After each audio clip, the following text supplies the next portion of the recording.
Good evening, ladies and gentlemen. May I request you all to kindly settle down?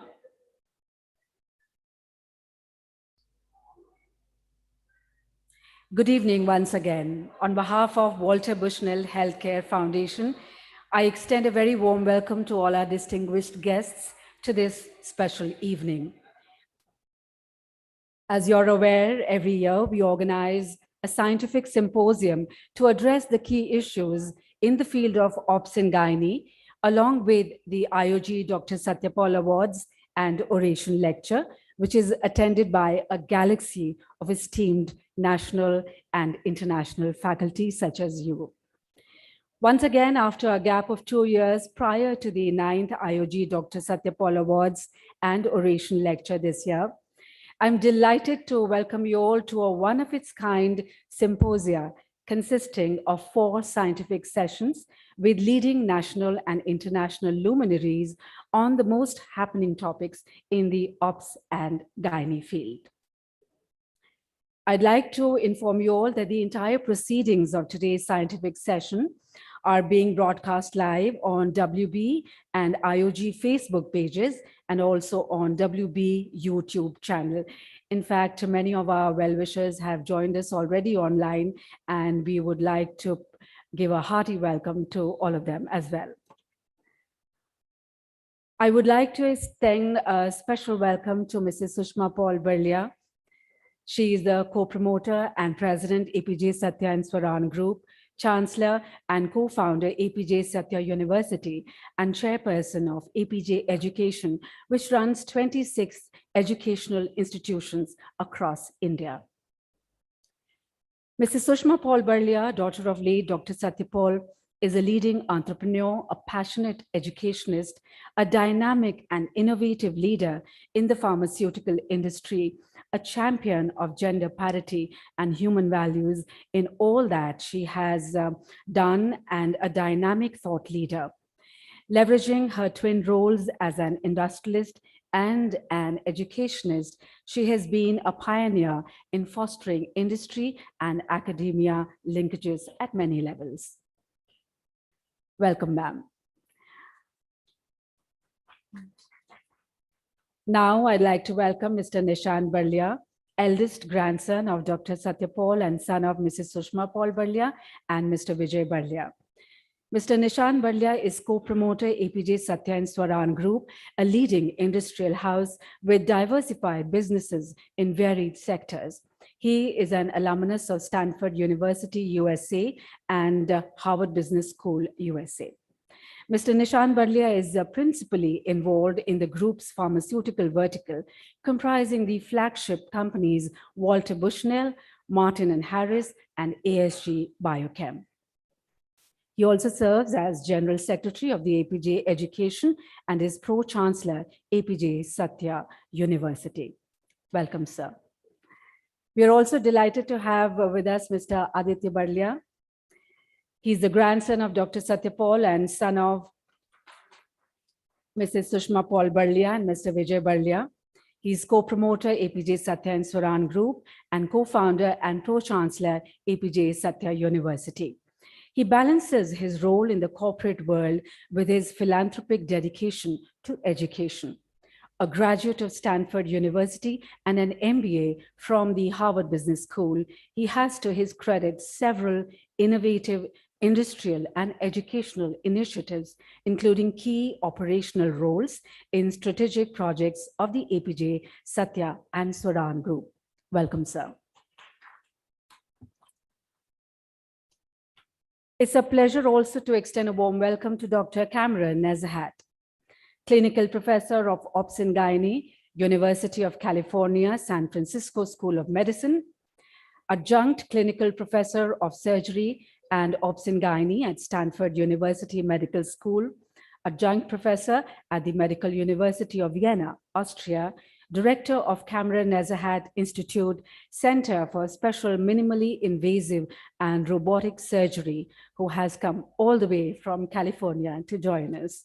He is the esteemed speaker for the 9th oration lecture, How to Democratize and Standardize Surgeries with special reference to minimal invasive gynecology of the IOG Dr. Satyapal Award function, which is being held tomorrow. Welcome, sir.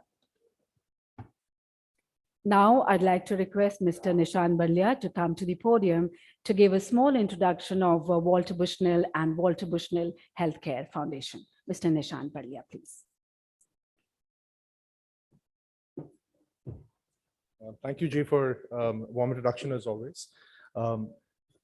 Respected Chief Guest, Professor Azad, Madam Burlia, respected dignitaries, faculty, and ladies and gentlemen. First of all, I must say it's such a pleasure to meet so many old friends and associates and colleagues after such a long pause. But I must also say, even though it's been so long, it feels as if we were just meeting yesterday. So thank you once again for gracing us with your time and your thoughts and your wisdom. And it's really a pleasure to have you with us here today. I think thanks to your support, Walter Bushnell is where it is today.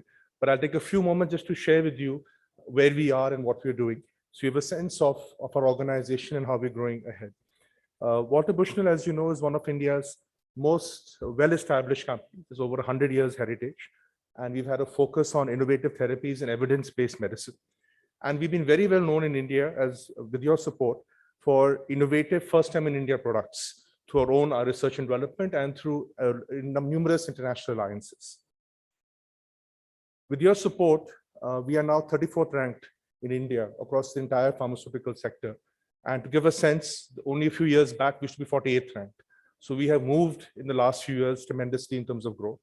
We continue to be one of the fastest growing companies in India as for various secondary market research agencies.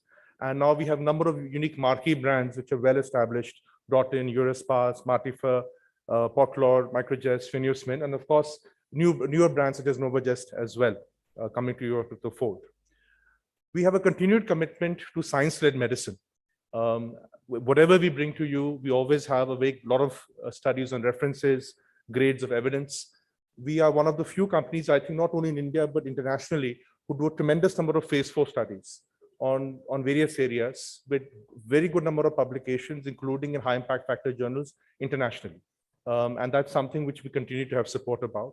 We do extensive pharmacovigilance. In fact, we've been leaders in India for doing this. And we also maintain a very unique cloud-based reference library, which allows us to search. So for example, if you're looking for some information or some data, we have these very unique databases which we've built, which allow us to go through and quickly find out various materials as well to support you in your either your unique cases or your research needs or per se as such. In terms of quality standards, especially our hormone facilities, they are US FDA approved, EU approved, WHO approved. In fact, we export far many more of our hormone products today than we actually are in India. And I must say it's a matter of great pride where we see the type of support that you have had to see the same reception that we receive in so many markets as such here internationally. And in fact, I would say that in many ways, there are very few now companies globally who have that type of a quality and stringent quality systems that we have today. And we maintain a unified quality. So one of the strangest, so we have so the same quality of product that we are putting here in India, the same product that goes everywhere. There's no dual track as such. And that is in fact audited by all these various authorities and agencies. So you know the quality that you're receiving is truly the best in the world. In terms of availability and reach, we know this matters to many of you because you have patients who come from all parts of the country out there. We are one of the, I think, barely there are 2-3 companies in India today who have their own warehouses and branches all across the country. We have a network of over 2,000 stockists. We reach over 500,000 chemists, and we have a coverage of over 5,000 towns. And hopefully that means that your prescription is honored even in the most remotest areas. And if it's not, please let us know. We will make sure that it is. So that's another thought also to share with you. And we think this is a matter of, because you have patients coming from everywhere in the country, we feel that this is a matter of good service that we can provide to you. Of course, this has been something we pioneered, the Clinical Resource Center. where the philosophy was that we wanted to make senior faculty such as yourself to be able to focus completely on your practice, on your research. And now we have this resource center of various teams of doctors, various teams of graduates, even from institutions such as AIMS, Jamia Hamdard, all these places who are available to us, who are, if you have any query, they will do research for you. And they will support you as such on this, whether it is presentations, whether it is what we call finding, doing literature search, whether it is connecting with other faculty for certain types of cases as well. And we felt that this is probably one of the best services that we can do that really can create value for you, and most importantly, save your time, so that when you're able to focus on the people who matters the most, which is our patients, of course. This is another area. We also do statistical analysis. Many tools as such are per se available, and I know many of you have, and you've shared with me a very positive feedback, but we're always keen to see how more we can support you in this area. The last part I wanted to share with you was a very exciting horizon, which is innovation research ecosystem. Probably the largest investment we've had the last few years and going forward is going to be in R&D. We set up 2 state-of-the-art R&D centers in formulations and in APIs. We are now doing R&D number of new drug delivery systems. What in the US you call 505(b)(2)s, so new indications for older drugs, new presentation forms as such, tremendous amount of work on process chemistry, and huge number of global patents. And the library has been growing year and year as such.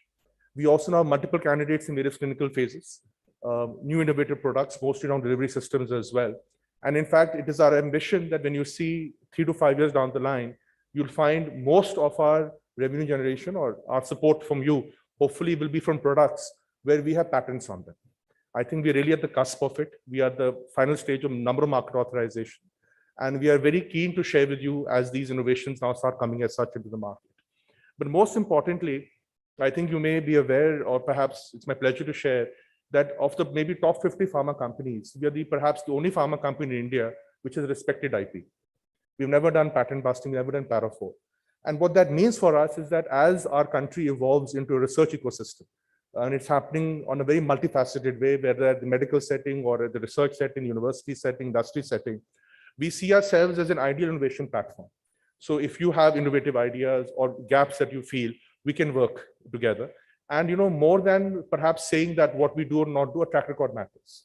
So today, whether it is in India, whether it's internationally, we are seen as one of those companies which respects intellectual property, which respects the wisdom of our senior faculty here, and we can therefore collaborate and work with in a very substantial manner. With that thought, I'd also like to finally share regarding the Walter Bushnell Healthcare Foundation. As you know, in our university now, we have an across higher education institutions over 40,000 students. But the most important part, and which has really been the mission and vision of Madam Chairperson, is that to really have an industry center of excellence where we disseminate scientific information, scientific knowledge in a manner that it is available and applicable to the use that we have in the country today. And it is through that forum today that we are bringing you today's and tomorrow's event. So once again, thank you very much for your support. And again, it's so wonderful to see many of you again after this short gap of a few years. It really just feels as if it was yesterday. And I look forward to have the chance and opportunity to keep interacting today and tomorrow with many of you and with many old friends, I must say. Thank you very much.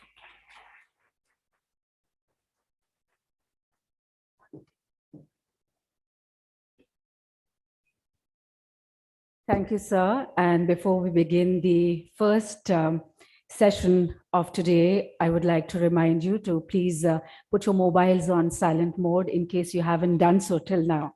Thank you so much. So ladies and gentlemen, the first scientific session of today's evening is liposomal iron, the game changer in obstetrics practice.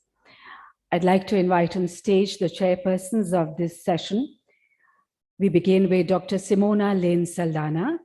She is professor at Department of Obs and Gynae, Sher-e-Kashmir Institute of Medical Sciences, Srinagar. Her areas of interest are gynecological endocrinology, diagnostics in low-resource settings, and infertility. She is an avid speaker and has chaired many sessions in national and international conferences, and also has several publications in national and international journals. Welcome, ma'am.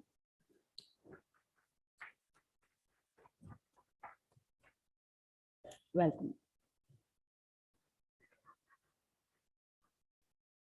Next is Dr. Ritu Khanna. She is the director, Khanna Medical Center Fertility Clinic at Varanasi. She is the chairperson of FOGSI, Food and Drug Medico-Surgical Equipment Committee, and the Secretary, Society of Fetal Medicine, UP chapter. She received the Presidential Award 2021 by IMA Banaras for exemplary good work and services in field of gynecology. Welcome, Doctor.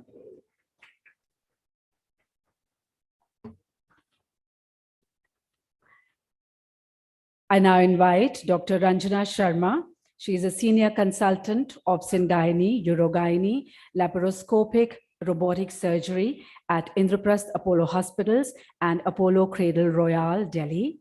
She is the current chairperson, All India Coordinating Committee of RCOG, MRCOG, examiner and reviewer of Green Top Guidelines. Welcome, Doctor.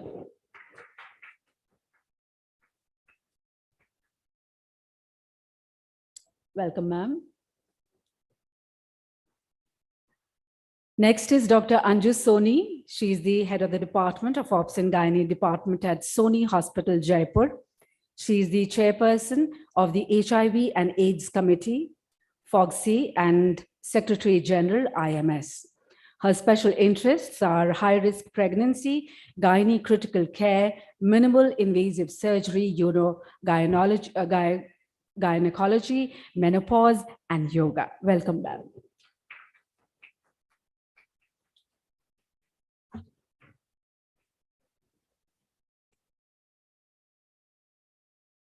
And now I would like to introduce and welcome on stage the speaker of this session, Dr. Ramani Devi. Dr. Ramani Devi is the Managing Director at Ramakrishna Medical Center, LLP, and Janani Fertility Center at Tiruchirappalli, Tamil Nadu. She is an internationally renowned surgeon in treating endometriosis and has performed more than 10,000 laparoscopic surgeries. She has authored 16 chapters for the various books and edited book series on endometriosis. Now, I would request, first, let's welcome her.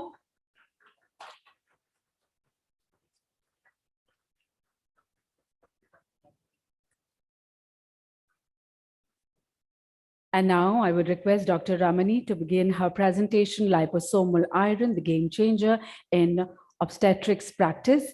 Ma'am, please note that the total duration of the presentation is 20 minutes and the first buzzer will ring around 17 minutes and second and 19 minutes. So kindly adhere to the timing. Thank you so much. Thank you. Good evening, everybody. First of all, I thank Walter Bushnell for giving me this opportunity of being a part of this scientific session. My wishes to all the chairpersons and people of the dais also. The topic given to me is liposomal iron. Is it going to be a game changer in obstetric practice?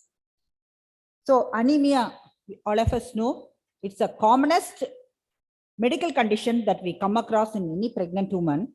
And it is defined as the presence of decreased RBCs, whereby the oxygen carrying capacity of the woman is reduced. So if you look into the global prevalence of anemia, India has got a 53% of women who are suffering from anemia, and that is going to lead to the highest maternal mortality, morbidity, low birth weight, and high infant mortality. So there are around the Global Nutrition Report in 2016 says India ranked 170th in terms of anemia prevalence, whereas US ranks #1. That is only 11.9%, and I came to know that Australia even it is lesser than that, and India has got an incidence of 48%. The prevalence of anemia is quite common in various groups, like starting from children, adolescent girls, pregnant women, non-pregnant women, and in the perimenopause, also breastfeeding women, etc. Only the adolescent boys, they escape, but still they have 1/3 of them, they have anemia. Who are prone? Any woman, infants, children, the people who are on vegetarian diet, and frequent blood donors. So when you consider the Indian perspective, 41%, that is 56 million pregnant women, are affected mainly by iron deficiency, and it leads to 40% of the maternal death either directly or indirectly. And 3 times higher incidence of iron deficiency anemia is seen in India rather than in other countries. All of us know about the ICMR classification based upon the hemoglobin level. When it is less than 4, it is very severe. 4 to 6.9, it is severe.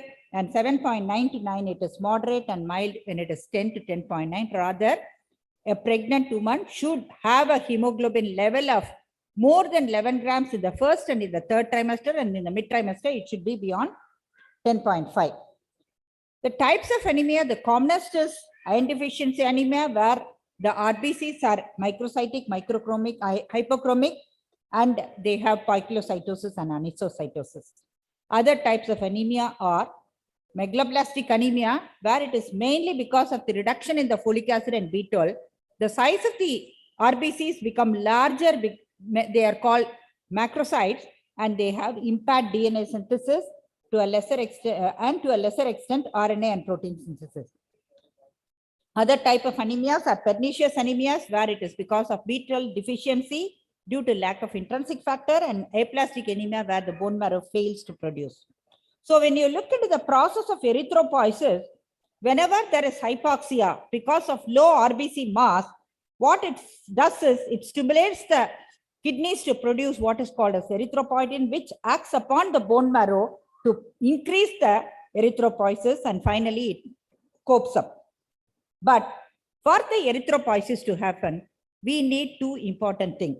One is 1/2 of erythropoiesis, that is up to 21 days of erythropoiesis, it is erythropoietin dependent, and the latter half, that is around 10 to 15 days, it is based upon the requirement of iron. So it starts up to pro-erythroblast, it is erythropoietin dependent, and beyond that, erythroblast, reticulocytes, and RBCs, it is iron dependent. So in an iron cycle, we need daily 20 to 25 milligram of iron is needed, but what we take in the food is only 1 milligram per day, and the rest comes from what the older, that is senescent RBCs are being trapped by the macrophages, and there is recirculation of the iron.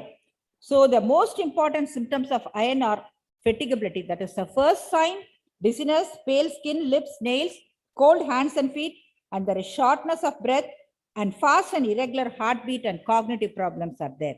It affects the entire body, starting from brain, heart, spleen, skin, muscle, digestive tract, and respiratory tract. Why do anemia happens in pregnancy? It is basically in India, it is nutritional iron deficiency. So the women start their pregnancy with a negative balance, that is poor pre-pregnancy iron level, iron, folic acid, and B12 deficiency, and chronic blood loss due to parasitic infection, multiparity, multiple pregnancy, short intervals between the pregnancies, recurrent urinary tract infections, and rarely hemolytic anemia, what we see in the pregnancy-induced hypertension or hemoglobinopathies. So as a result of anemia, the mother is affected. There is poor work capacity, performance, and disturbances of postpartum cognition and emotion. Fetus has got iron deficiency again, born with iron deficiency and IUGR, and pregnancy outcome, the woman can have preterm labor, low birth weight, placental abruption, and peripartum blood loss can be more. And the infants have got a high risk of iron deficiency, and cognitive development is abnormal. So the commonly used iron salts for treatment of iron deficiency anemia is, you can give it only either a ferric salt or a ferrous salt in mild to moderate cases only. Severe cases, it is not, oral iron is not going to help because it takes quite a longer time to improve the hemoglobin. So these are all the various conventional iron preparations that are available, from ferrous salts up to IPC or carbonyl iron. The recommendation by ICMR is the pregnant woman should have 35 milligram of iron and 300 micrograms of folic acid. But whereas the WHO recommends 30 to 60 milligram of elemental iron has to be supplemented along with 400 micrograms of folic acid, probably starting from early second trimester. Probably in the first trimester, woman may not tolerate because of vomiting. So the other factors of oral iron absorption depends upon the dose, status of the iron storage of the patient, how it is being administered, stability of the gastric acids, elemental iron, and bioavailability. So always when you take a oral iron, it has to have a basic carrier protein, that is divalent metal transporter. Without that, the iron cannot be transported into the gut or from the gut into the blood. So there is limitation of iron absorption whenever there is problems with this DM, that is divalent metal transport protein, and it can have some some of the adverse effects. So how iron absorption is regulated? See, too much of iron, what happens? Binding iron capacity of transfer is exceeded. It gets deposited in the tissues, free radical damage occurs, and organ damage can happen. And what happens if there is too little iron? There is cellular dysfunction and anemia, and hence it has to be regulated by what is called as hepcidin.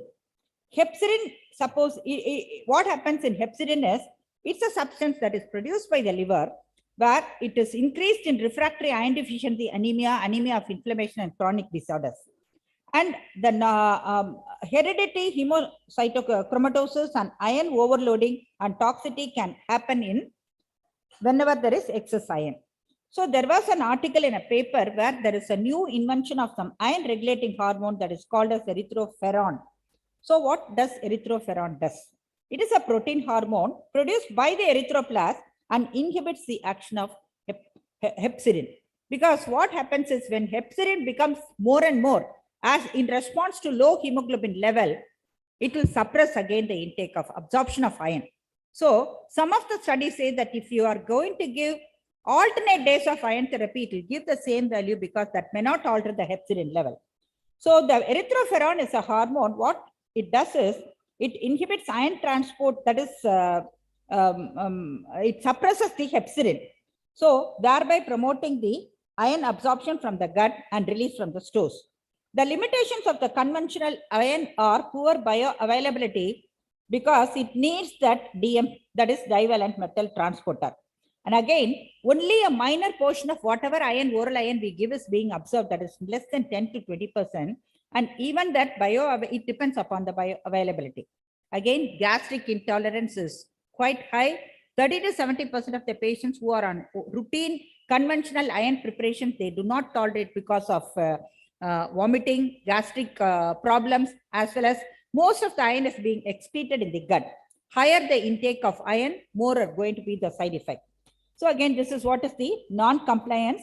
And most of our women say that is up to 25 to 75% of the women are non-compliant about the routine oral iron. And the treatment options that are available currently for IDA are oral iron therapy, parenteral, and blood transfusion. Oral iron therapy, it is very clear that it is only can be given for a mild or moderate cases. But parenteral iron can be given to women who do not tolerate the oral iron, or when they have undergone gastrectomy or gastrojejunostomy, bariatric surgery, and other small bowel surgeries. So this is for the normal conventional iron to get absorbed. Acidity is needed. It gets absorbed in the duodenum or in the proximal jejunum, and integrity can be compromised. That is, integrity of the gastric mucosa can be compromised by several conditions, which will lead to malabsorption, and maximum of 1 to 2 milligram of iron is being absorbed per day. So when you go higher with the iron dose, there are higher the GI side effects. So the limitation of the conventional iron is it can produce GI side effects, what I have mentioned earlier. And our Indian women are more bothered about the black color stools, and they have a myth saying that if they take oral iron, the babies are born dark. And there is poor absorption as it interferes with the phytates, tannins, and that are present in the food, and non-compliance and the slow improvement of the hemoglobin level. So we need to choose a smart iron. What is that smart iron? This should have an unique pharmaceutical, excellent GI tolerance, and a higher bioavailability, which should be orally absorbed. Bypassing the gastric mucosa, it should enter into the lymphatic system and then straight into the bloodstream, and it should be, hepcidin should be bypassed. So what is that newer iron that is being available? That is the liposomal iron that can be used, and a lot of literature evidence to say that it can improve the oral tolerance is there. What is liposomal iron? It is a micronized, highly bioavailable form of encapsulated iron that has been formulated in the beginning at Japan.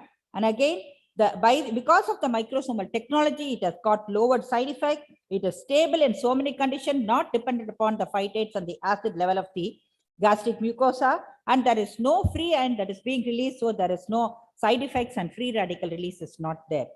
So what happens is, in the molecule here is the ferric pyrophosphate that is micronized, and that again is being micro encapsulated by the liposomal bilayer, which is a physiological one.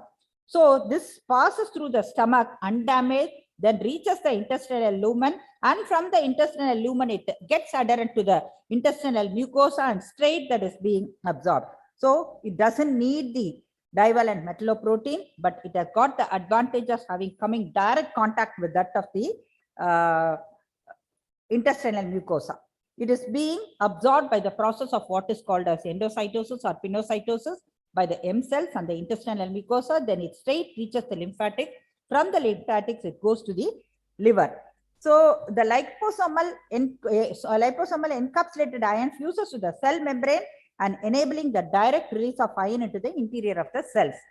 So this differs from other preparation in respect to the technology, because the conventional ion is not micronized or microcapsulated.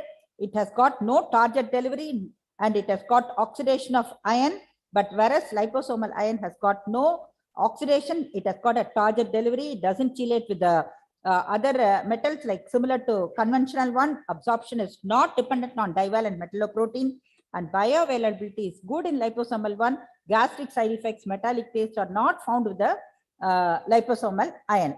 So it has got this, even at the ferric pyrophosphate, the liposomal ion was 2.7 times or 3.5 times more bioavailable than ferric sulfate. So it is outsmarting the hepcidin. It is a smart ion packaged and delivered differently. And in a study by 60 gynecologists in patients suffering from IDA, there was a rise in the level of hemoglobin from baseline within 2 months up to almost 2 gram percentage of iron is being elevated. So it is effective both therapeutically as well as prophylactically. Again, in a women with non-pregnant women with iron deficiency anemia, one more study says the same thing. By the end of 12 weeks, the rise in the hemoglobin can be approximately to 2 grams percentage. So this was another Mexican study where they have just fortified the food rice with ferric pyrophosphate. That is also found to prevent the anemia incidence. It is reduced by around 80%. So the safety and efficacy in pregnancy is what is needed, and varying formulations, that is ferrous iron 30 milligram, sucrosomal iron 14 and 28 milligram. When you consider this 14, there is iron, liposomal iron of 28 milligram per day shows the higher hemoglobin rise and ferritin levels at 28 weeks and in the postpartum period. So it has got definitely a better safety profile as far as the gastric symptoms are considered. And after 8 weeks, the gastric symptom sign score has been reduced to 1.46. So it has got, again, apart from the gastric side effects, there are no other, like it doesn't have a free oxygen radical release is not there, and all the other advantages over the conventional iron are seen. So when you look into the compliance, among 1,073 subjects who were interviewed, they found that 98% of the patients, they had a good acceptability to liposomal iron. So apart from that, US Food, Drug and Administration as well as European Food Safety Authority have defined that ferric pyrophosphate can be used safely as a food addictive. So that is one more advantage. So let us see what the guideline says. The guideline, that is according to FIGO, minimum dose of 30 milligram of elemental iron is needed. ACOG and UK guidelines, they say that sustained release or entry-coated preparations are not that much effective. WHO says that 30 to 60 milligram of elemental iron and 400 micrograms of folic acid is recommended to prevent maternal anemia for pregnant women. So why liposomal iron is going to be a game changer is because of the advanced technology of micronization. It has got the capacity to being absorbed easily, 4 times higher bioavailability, faster hemoglobin rise, 1.7 grams per deciliter in 30 days, and with no GI side effects, and it is being strongly recommended by the WHO. So I think to reach anemia-free world and anemia-mukt Bharat, this liposomal iron is going to be a game changer today. And once again, I thank you for the opportunity given. Thank you. Thank you, Dr. Ramani. I think you covered each and everything so beautifully that nothing is left for anybody to speak. And you have very well said that the absorption of this drug is so beautiful that it doesn't require any kind of protein carrier for the absorption, and the 4 mechanisms by which it is absorbed by absorption by getting adherent to the plasma membranes and getting inside the plasma and directly going into the blood. So these are the things which are very important, and that is how less dose is required, and the effect also is very, very fast. In 12 weeks only the hemoglobin rise is very high, and that is what saves the money for the patient and for the country. Very beautifully said. Thank you, Dr. Dr. Ramani, very nice, descriptive, lucid presentation. You mentioned in your first slides the prevalence of anemia, 53%. Unfortunately, it is only rising in spite of government efforts. I think what we need to do is, simple steps which go a long way. Talking to our patient, education of the women who come, most probably in our country, the point of contact with the healthcare giver for the woman is when she's pregnant. And then when we catch her at that point and we talk to her, we realize what her problem is, and we could, as caregivers, motivate her, educate her, diet, well-being, look for warning signs, symptoms of anemia, treat her. And sharing that kind of a doctor-patient relationship will go a long way. Yes, liposomal iron does have theoretically a very promising technology, and hopefully with the description that you have given, the formulation of such an iron in the treatment of anemia could bring down the prevalence of what we are facing today. I would just like to add one more thing, that we think that the anemia is more popular in the rural area, but what has been found that it is equally common in the urban areas also. So we need to address both the population, rural as well as urban. So the myth that we are only the rural women are suffering, no, the urban women are also suffering, and that is very, very important. So we must address all the women, and 53%, as you said, is very high when we talk of Indian anemia in the whole of the world, and it is a priority for all of us to target our women and treat them properly at time, especially treating them in their childhood, in their adolescence, before they are into their reproductive age. Thank you, Dr. Ramani. It was a very informative talk. What I have to add is, as you said, liposomal delivery system is a game changer. And I think, we all know that when we deal with anemic patients, the biggest challenge is how to get over the side effects. And majority of women come off iron therapy just because, they can't tolerate iron.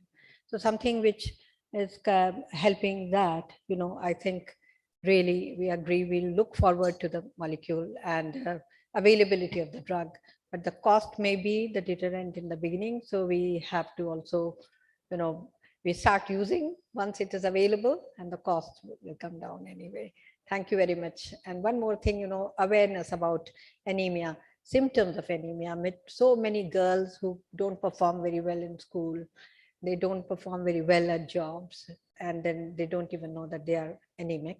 Once the hemoglobin goes up, they feel much better. So a great, help to them. Thank you very much. Thank you so much, Dr. Ramani Devi, Madam, for this fantastic deliberation, and it brought out so many points. And I think this micronization and microsomal technology, it's really going to bring down the oxidative damage and the oxidative distress, which is one of the points that we really need to take care. And another thing, I think it's called as a nutrient superhero, because it's a one which is going to deliver the maximum amount of nutrient to the site where it is required. And when we compare, I think, with our IV irons also, I think it's almost comparable to using an IV iron.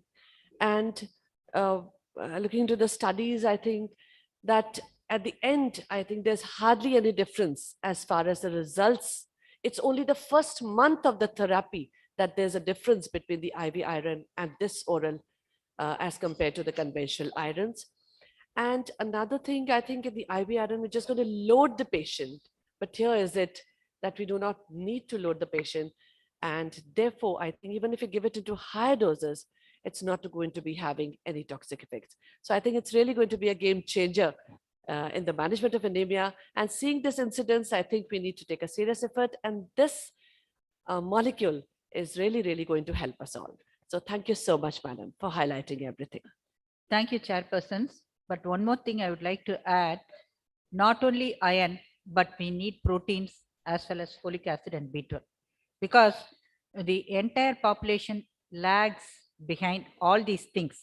So we have to educate these women not only to take the iron properly, as well as supplement with all the other things as per the WHO or ICMR requirement. And deworming is also another important thing in the everywhere.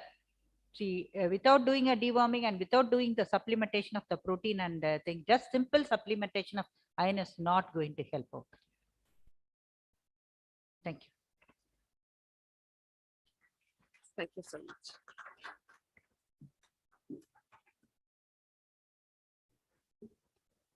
Thank you so much for a very stimulating session. Kindly be with us for a few more minutes as we would like to appreciate your endeavor in your chairing this session.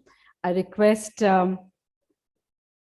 Nishant Barliaji to come on the dais to hand over the mementos as a token of appreciation to all our distinguished guests.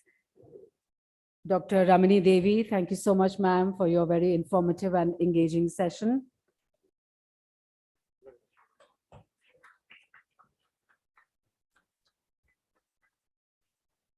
Dr. Anju Soni.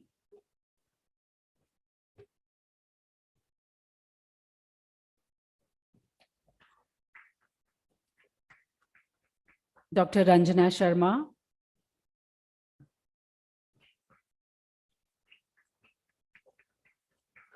Dr. Ritu Khanna.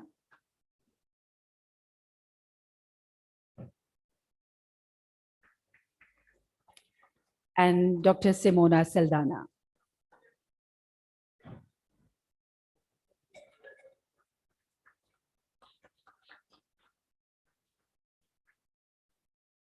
Thank you all once again. Let's have a group photograph with Nishant ji.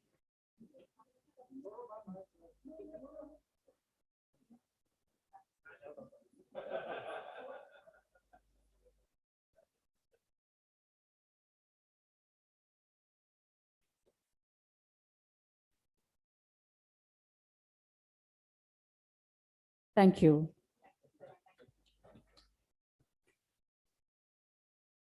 The second scientific session of this evening is Progesterone, Shining New Light Across Women's Lifespan.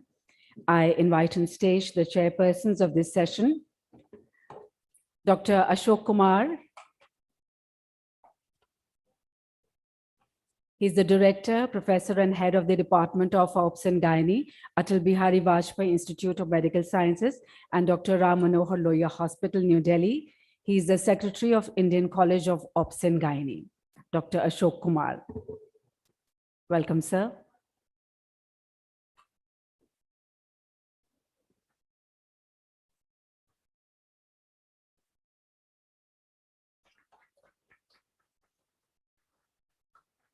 Dr. Ratnabali Chakravarti, I request you, ma'am, to kindly join us. She is the director, IVF and Infertility Clinic, MAGS Medical and Research Center, Kolkata. She is the past president, Indian Menopause Society, and the winner of IOG Dr. Satyapal Awards for Excellence in Menopause Research in the year 2017. Welcome, ma'am. Dr. Jaideep Malhotra, kindly join us on stage, is the Managing Director of ART Rainbow IVF. She is the Vice President, Indian Society of Aesthetic and Regenerative Gynecology, and is the Chair, FIGO Committee of Reproductive Medicine, Endocrinology, and Infertility. She is credited with first 500 IVF babies of Nepal and the first IVF, ICSI, and Tessa twins of UP. Welcome, ma'am.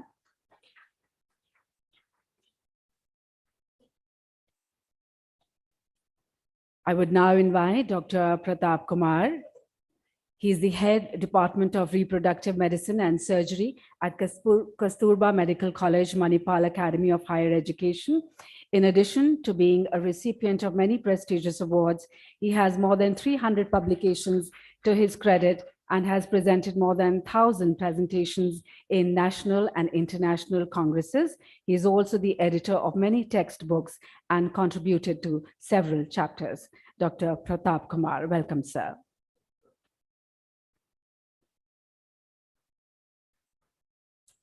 And now I welcome on stage Dr. Kabiri Banerjee, the speaker of the session of today, Dydrogesterone, Shining New Light Across Women's Lifespan.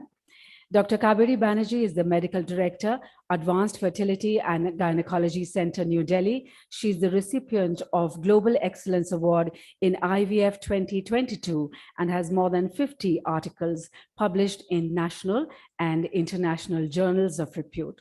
Welcome, Dr. Kabiri Banerjee.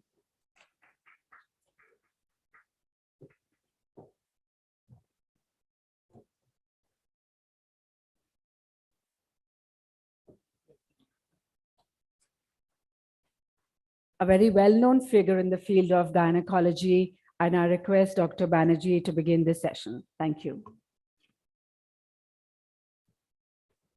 Good evening. I thank Walter Bushnell for giving me this opportunity, and my regards to my seniors who have acknowledged to be chairpersons for this session. And we are going to, it's going to be an evening of molecules. So we had a discussion on the iron molecule and now this progesterone. So let's see, we've been hearing a lot about dydrogesterone past 1 or 2 years. And let's see what this molecule can do and cannot do for us. It's a part of a progesterone. It is a progesterone. And as we all know, it's a progesterone is a C21, 21 carbon steroid hormone. There's a pregnant skeleton and there are hydrogen and oxygen attached at various parts of it. That's the natural progesterone. And when we talk about progestins, they are synthetic, and what happens is the various bonds changes and the locations of the hydrogen, oxygen, and hydroxyl changes, and different molecules come out with different characteristics. For example, the norethisterone acetate is one of the oldest molecules which we are quite used to using it. Levonorgestrel has a hydroxyl at one end, and so does desogestrel with different metabolic parameters. Similarly, drospiridone is an anti-mineralocorticoid and has anti-androgenic activities. And so is Dynogest, which we are using a lot in endometriosis these days. So of all the progestins that we know, the natural progesterone, micronized progesterone, and dydrogesterone are suitable for maintenance of pregnancy and related conditions. We've been using natural micronized progesterone a lot, and we know that it usually cannot be given orally because of its lower bioavailability, poor absorption, high first pass metabolism, higher side effects, increased sedation, and therefore leading to low patient compliance. The vaginal progesterone has been doing excellent over the past few decades with good pregnancy rates, though patients do complain about the discomfort while using it, and thus compliance is an issue with vaginal progesterones. We have added injectable progesterone to the armamentarium, and when we compare injectable vaginal progesterone and oral micronized progesterone, injectable progesterones do the best, but we all know the side effects that patients come to us, especially pain and injection abscess. The progesterones that we use have been used in various trials to see whether they benefit us in threatened abortion, recurrent miscarriages, spontaneous miscarriage, and preterm deliveries. Most of the studies, the PROMISE trial, the PRISM trial, the OPTIMUM trial, have all used vaginal progesterones. So why dydrogesterone, and how is it going to help us, if at all? It is a 6-dehydroretroprogesterone. Its bend-shaped retrostructure leads to increased bioavailability. It is highly selective for the progesterone receptor. It can be administered orally, and it has 20 times higher potency. That means the dose required is lower than its counterpart of oral micronized progesterone. It doesn't bind to androgen, mineralocorticoid, or glucocorticoid receptors, and therefore those associated side effects are less, and it has a better safety profile. So in its pharmacokinetic parameters, its bioavailability is high, its time to action, Tmax, is less, and its metabolite, which is dihydrodydrogestone, is also active, and therefore it has a long half-life.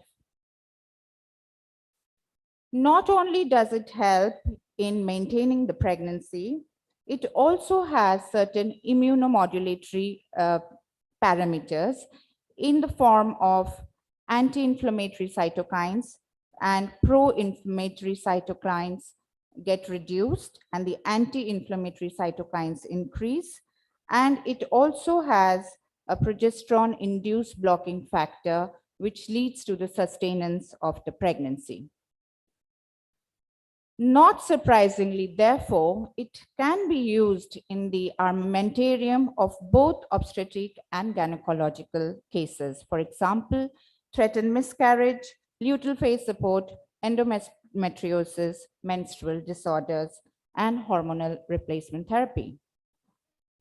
We are all quite familiar with this molecule, and the survey done in 2021 said that more than 70% of gynecologists were quite comfortable with the use of this molecule.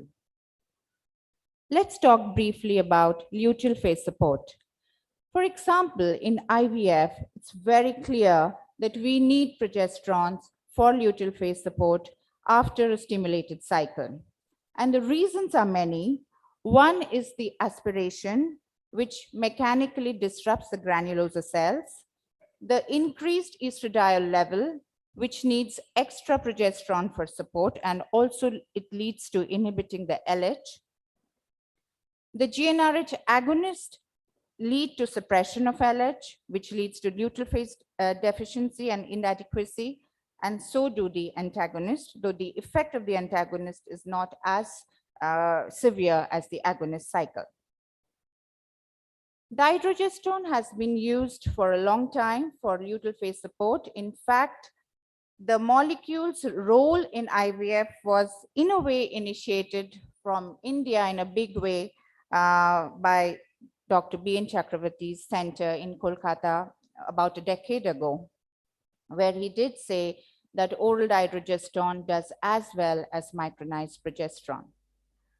However, its use, which was confirmed by randomized controlled trials, and essentially when there is a molecule that is regularly in use for a certain purpose, and when you want to introduce another molecule, you have to do non-inferiority studies, which means that, of course, it may be more effective, but at least it is not less effective than the molecules that are currently being used.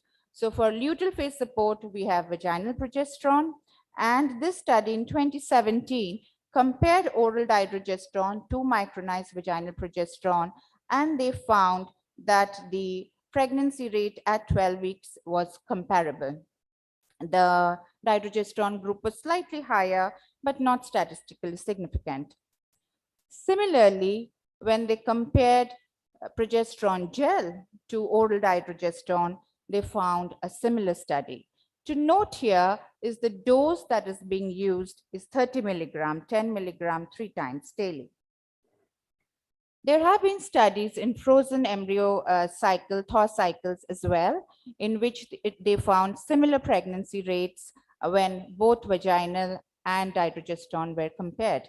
However, the same result was not found when the dose of dydrogesterone was lowered.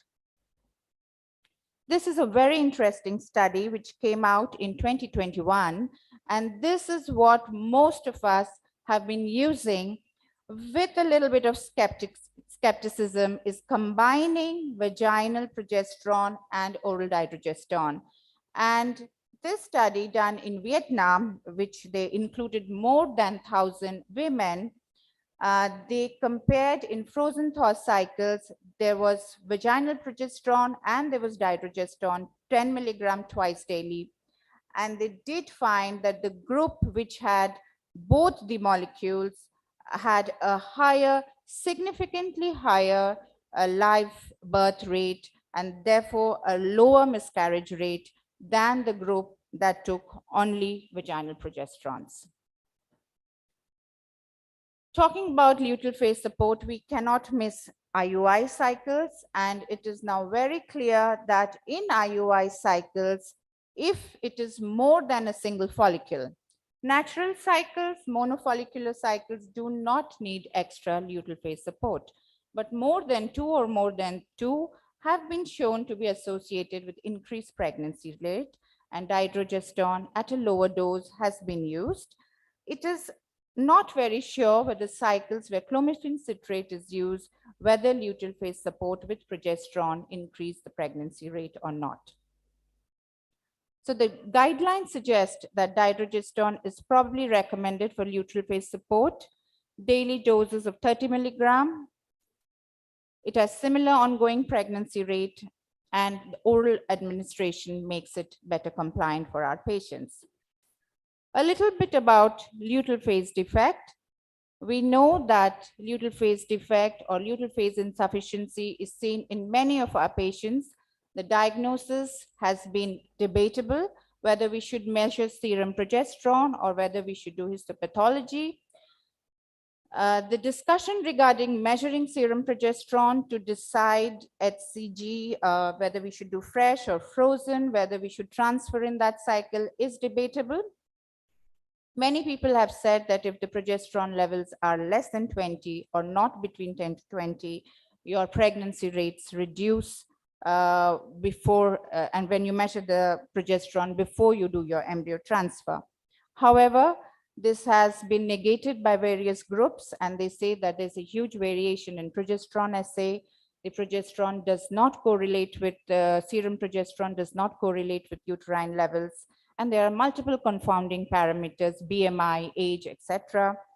And therefore, whether serum progesterone should be routinely measured is a question. So why I'm mentioning it in this discussion is the diagnosis of luteal phase insufficiency may not be based on serum measurements, and it's also based on, or mostly based on, frequent periods, shorter cycles, miscarriage, infertility, and spotting in between the cycles.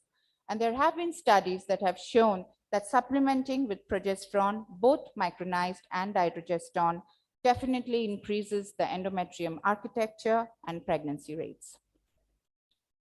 So dydrogesterone is a progesterone, and progesterone supports, it's pro-pregnancy, it has anti-inflammatory action, and it leads to uterine quiescence.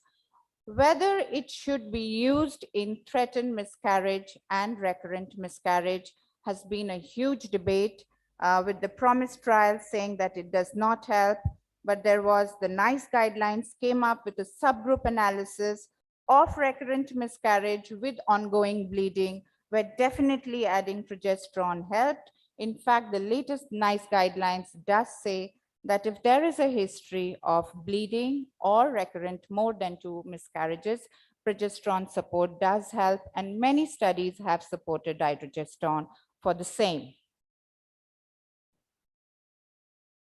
Some studies haven't, and for example, in this study, the sample size was not good enough, and it also included multiple pregnancies. Various groups have recommended progesterone supplementation, and what is usually recommended is when there is a clinical diagnosis of recurrent miscarriage, more than 3 miscarriages, or threatened miscarriage where there is a sustainable pregnancy, however, the patient is bleeding, the use of dydrogesterone has been recommended on a consensus-based recommendation.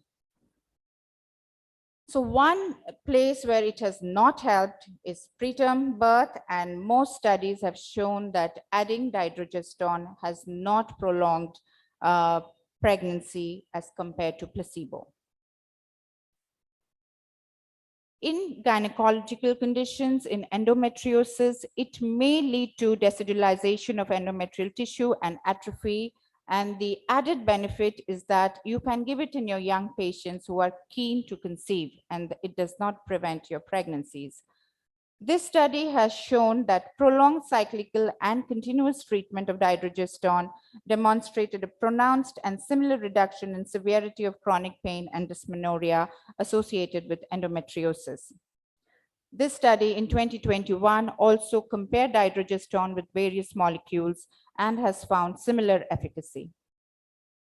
This is a very interesting paper in which they have studied the molecule over various life cycles, starting from irregular cycles to dysmenorrhea, to endometriosis, to her having an IUI, IVF, having miscarriage, support during that, and then finally needing HRT. So this molecule seems to be quite amazing in that way, and it appears that it may be used over the span of a woman's journey. How does it reduce dysmenorrhea? Dysmenorrhea could be because of reduced progesterone before periods, which leads to increased prostaglandin secretion, and dydrogesterone does lead to reduction because of its anti-inflammatory action. It's given from a continuous from day 5 to 25. It helps in cycle regulation and also premenstrual symptoms. HRT is very interesting, and we know the WHI study did say that there is an increased risk of breast cancer, stroke, and venous thromboembolism, but this is mainly because of, probably mainly because of medroxyprogesterone acetate, and combination of estradiol with natural progesterone or its retroisomer dydrogesterone are the only combined HRT regimens for which large case control or cohort studies show no increase in any of these risks. So this is very, very interesting and must be kept in mind once we are prescribing it to our women who need HRT. So over the past 60 years, any drug has side effects, and we must know that before we prescribe it to our patients. So the various side effects of endometrial cancer, breast cancer, venous thromboembolism, cardiovascular risk are less. Irregular bleeding, spotting with medications are less compared to other progesterones. However, gastrointestinal side effects are slightly higher. So to conclude, dydrogesterone has high bioavailability. It is quick in action. It has unique immunomodulatory action, selective progesterone receptors, few side effects, and it does not interfere with measurement of endogenous progesterone levels, and therefore better patient compliance and well-documented efficacy. It's been there for a while. Its use in luteal phase is it's coming up in a big way. We have to use it with caution. We have to audit our own results. And I think it's there. Dydrogesterone is doing quite well when we give it for luteal phase support, even in IVF cases. However, its role in certain situations like preterm birth is still not documented. Thank you very much. Thank you, Kaveri. It's always a pleasure to listen to your lectures. It's so intricate and explained so well.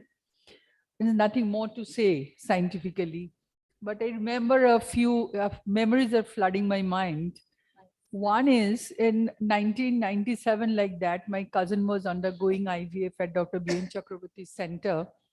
And at that point of time, it was injectable progesterone. and twice daily. And it was so painful. I remember, because I was giving the injection. She was, developing all bumps here and there on the buttocks. And she was really begging how many more days to have it. Then gradually natural progesterone vaginal gel came, and the capsules. And I remember at 2 a.m. midnight, got a phone call from a patient, ma'am, I inserted one vaginally capsule and then went to the toilet and it came out. What can I do now?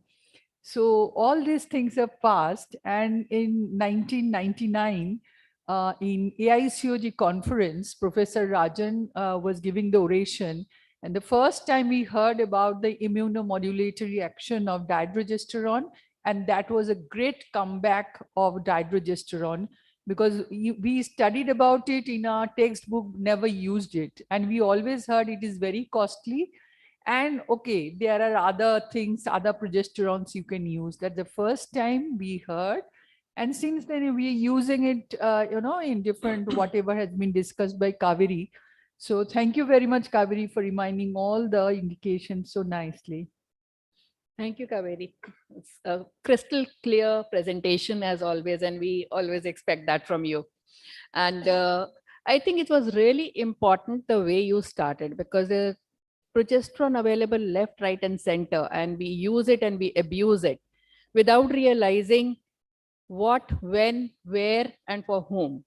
And the way you presented, basically, because for us to understand that there is an androgenic aspect of progesterone, there is a mineralocorticoid and glucocorticoids, which we really need to understand which patient to give what. And every time when you're doing this, and a combination of progesterone with other drugs, again, is very important. And what is also more important is the profile of the patient, because you can't give all of them to everyone. And that's something I think you gave a very clear understanding. Apart from, the wide use of the molecule and the safety profile, I think all of us are very happy to have dydrogesterone today, because safety profile and the ease of use, the patient compliance, all that what we are looking for, it is almost near ideal. So thank you for bringing this, and a wonderful, wonderful presentation.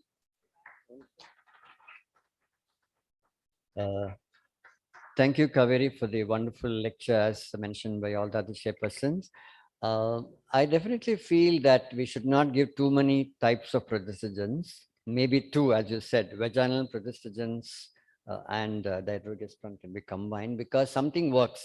Because sometimes you do not know whether what gets absorbed where. And definitely the weight of the patient is important, because I heard a talk recently, one of the international speakers, they said if you're giving only one dydrogesterone post-embryo transfer, then it depends on the weight of the patient. Supposing she's a little on the bulkier side, you may have to give more. In fact, it's not 10 milligram 3 times, it may be 20 milligram 3 times a day. But I for one would think that minimum of 2 progestogens can be given, because something works somewhere. But never 3 types of progestogens, because some people are writing whatever they want to write, they'll write 4 or 5 kinds of progestogens in their practice, which should not be done, because there is something called receptors. The receptors get downloaded when you give too much of anything. So I think we should be very careful. Another point you raised was, apart from all the lovely points, you said that when you give clomiphene citrate, there is a doubtful role of progestogens. I agree completely, because if you're giving clomiphene or letrozole, there is no need of progestogens at all, because it acts on the pituitary anti-estrogenic effect, and the FSH-LH anyway gets stimulated, and it stimulates the corpus luteum. In fact, if you give unnecessarily, you may close the implantation window. But if you're adding gonadotropin, then you should give progestogens. I think that's a very beautiful statement. You put a little question mark there. I'd probably remove the question mark and say, don't give in a simple IUI case as well. The third point is, of course, you said that the absorption can be varied in different kind of people. And in a pregnancy, I also agree with you, it doesn't work well for threatened preterm labor, because there are other progestogens. I think we should know the limitations of the drug also, but definitely in the first trimester of pregnancy, it has a definitive role of immunomodulation, And I'm sure there'll be more studies on preterm labor as well, which will come up in the near future because the dosage may be different to avoid preterm labor. I, for one, would think that this preterm labor are completely a different by itself entity because they're all connected to infections and so on. That is why it doesn't really work well in certain of these places. Thank you once again, Kaveri, for the wonderful, and must thank the organizers for inviting me to be a part of you all. Thank you, Dr. Kaveri, for enlightening the dydrogesterone in this gathering. And I just want to emphasize that many things have been said, discussed, experienced about dydrogesterone. And it is a wonderful molecule, very useful in clinical practice. And the only progesterone which is available orally is dydrogesterone at the moment for use in pregnancy, which have no other side effects. And efficacy wise also it is very good. The other advantage which is with the oral formulation is the use, the compliance in our patient. In our setup, if we leave the higher class, the lower or middle socioeconomic patient who are having lot of suffering because of recurrent abortion, miscarriages, and all those issues, it is very easy to use oral formulation rather than vaginal formulation. Privacy and other lot of convenience in the use of dydrogesterone. So with all these things, probably dydrogesterone is the product now which is there. Although the combination, as has been discussed, that vaginal and oral formulation both are being used and discussed nowadays. So that is an option. But yes, oral, we have that experience also that dydrogesterone is better in RPL cases and threatened abortion cases. Thank you very much. So I just wanted to highlight also, because I was very happy that you brought an HRT there, because with the dydrogesterone availability and the combination, I think we have something now where we can offer a huge population of menopausal women who actually need HRT. And not only menopausal, but also premature ovarian insufficiency and ovarian failure. Sure, ma'am. Yeah, I just want to add that, having been trained from the UK, where they're very monotherapy based, for estrogen, it's only one, for progesterone, one progesterone. I was very skeptical when vaginal and oral was used so rampantly. And I was wanting to find out whether just dydrogesterone as a luteal phase support without vaginal would be as efficacious as not, which the Lotus 1 and Lotus 2 did. I've spoken to my seniors, and some of us are sitting here, and who have said that yes, that it does. The Midron trial has been very beneficial for people like us who keep on looking at PubMed to see what's the evidence. 1,000+ women is a huge number. And I think it does say that both the molecules are somehow acting in a slightly different way to increase the ongoing pregnancy rates. I just want to add one more point because Ashok Kumar also has a huge study published, and I happen to be in the Ministry of Science and Technology committee member when Ashok Kumar actually applied for this grant. And I didn't tell him. I was one of the members who actually wanted to give that grant. And then somehow it went on. He published his data, and he still did not know that I was in the committee. And then I have seen all his reports to the government of India, and it's done extremely well. So Kaveri, your talk was brilliant, and I just want to emphasize that Ashok Kumar has also a huge experience of this, and I was the witness for that.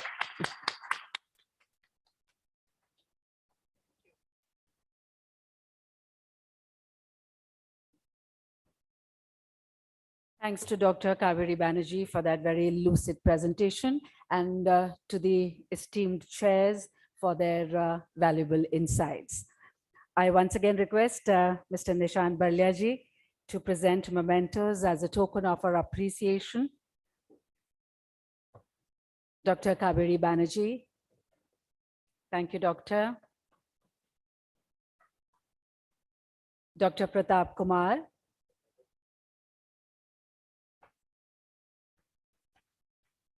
Dr. Jaideep Malhotra.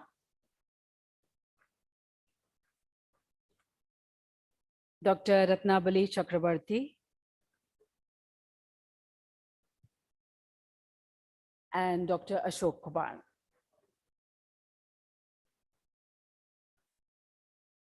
If you can just step forward, let's have a group photograph with Nishanji in the center again.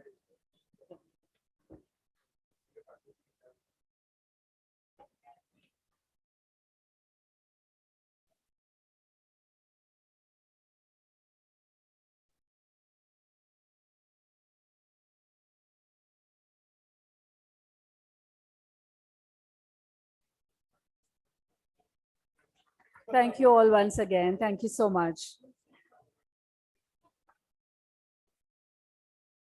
Thank you. And now let's move on to the third scientific session of this evening, modern management of PPH. I'd like to invite the chairpersons on stage now, Dr. Mala Raj. Dr. Raj is the founder and managing director, Firm Hospitals, Chennai. She's trained in advanced endoscopic surgery and aesthetic gynecology. She is an accredited menopause practitioner. She's the recipient of Rising Star Award from TN Health Minister in 2020. Dr. Mala Raj, welcome, ma'am.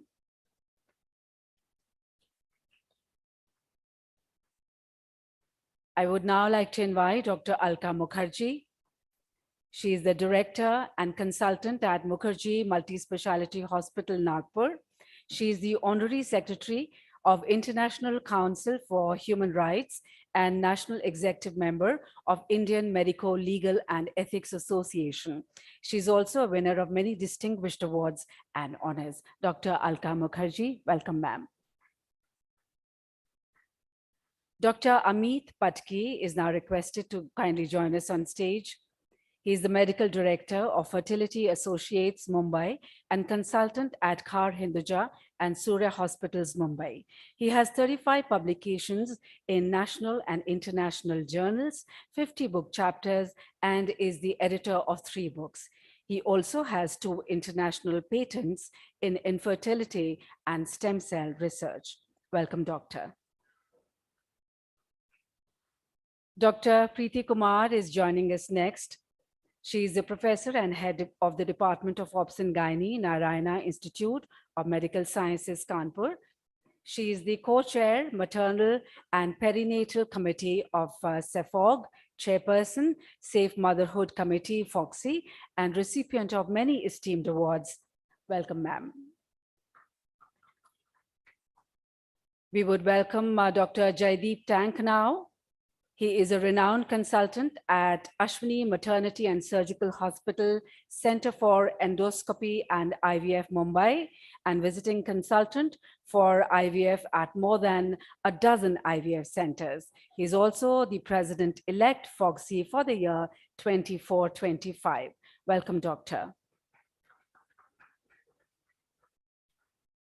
It's a pleasure now to introduce the speaker of the session, Dr. Narendra Malhotra.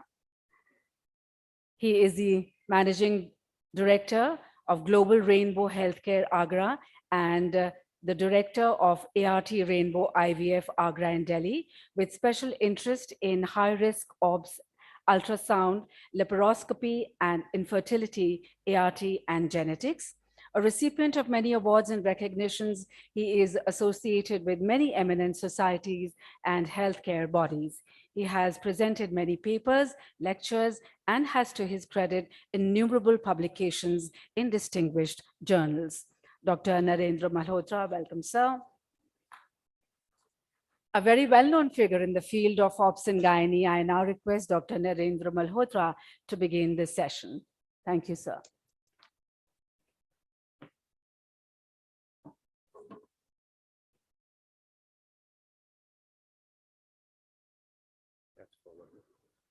A very good evening to all of you. It's indeed a pleasure to be here in this IOG, which we've been missing since last 2 years.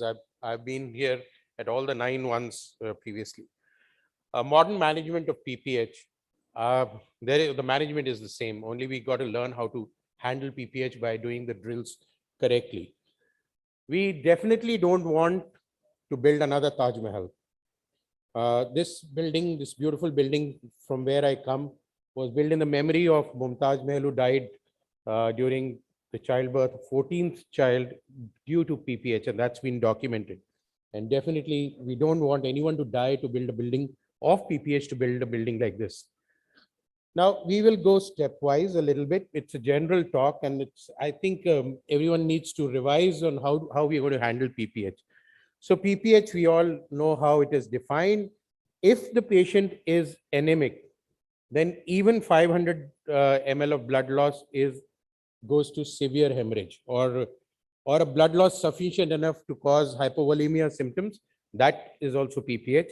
And if a woman soaks 1 pad of cloth in 5 minutes after delivery, that is PPH. Otherwise, 500 and 1000 in a cesarean section, and for severe and primary.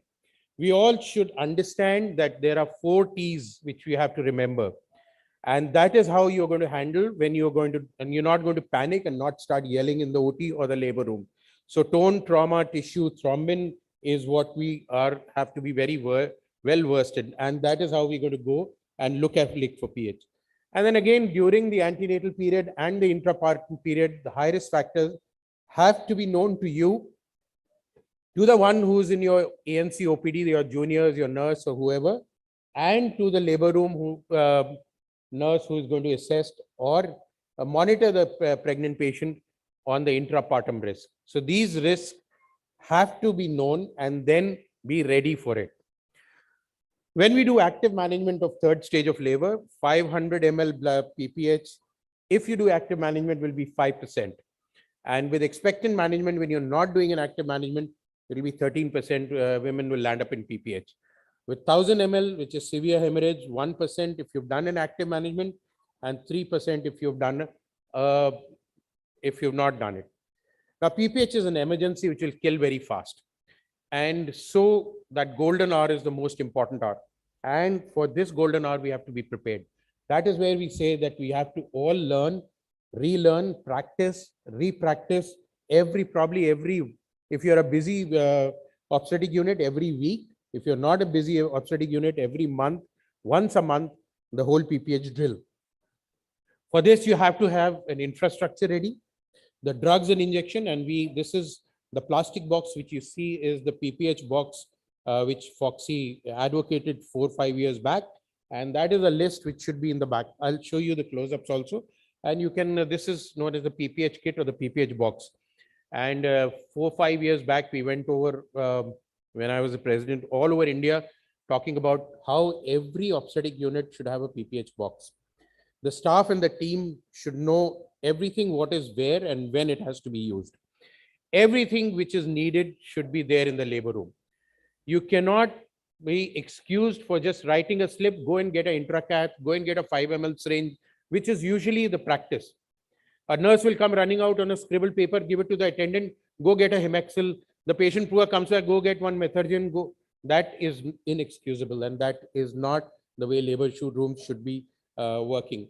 The labor room should have, you can replace it later on, but this PPH kit has to be there and checked for expiries periodically.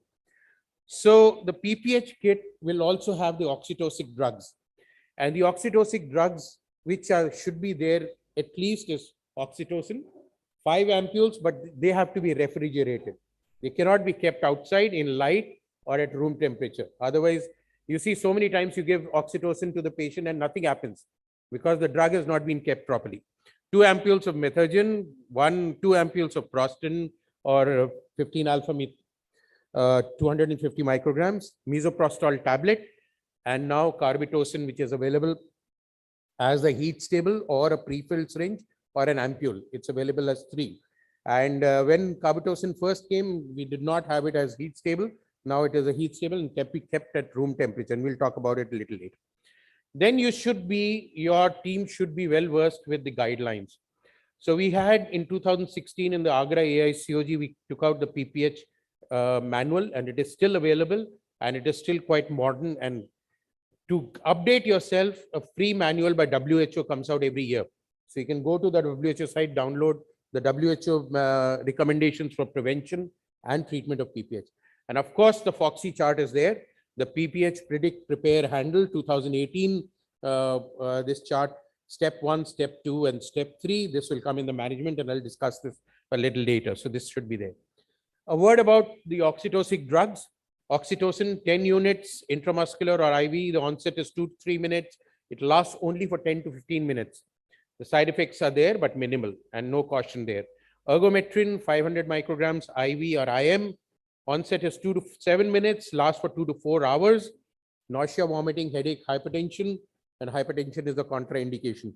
Carbaprost, 250 micrograms, onset is 1 to 2 minutes, lasts for 15 to 20 minutes. Vomiting, diarrhea, bronchospasm cannot be given to asthmatic patient.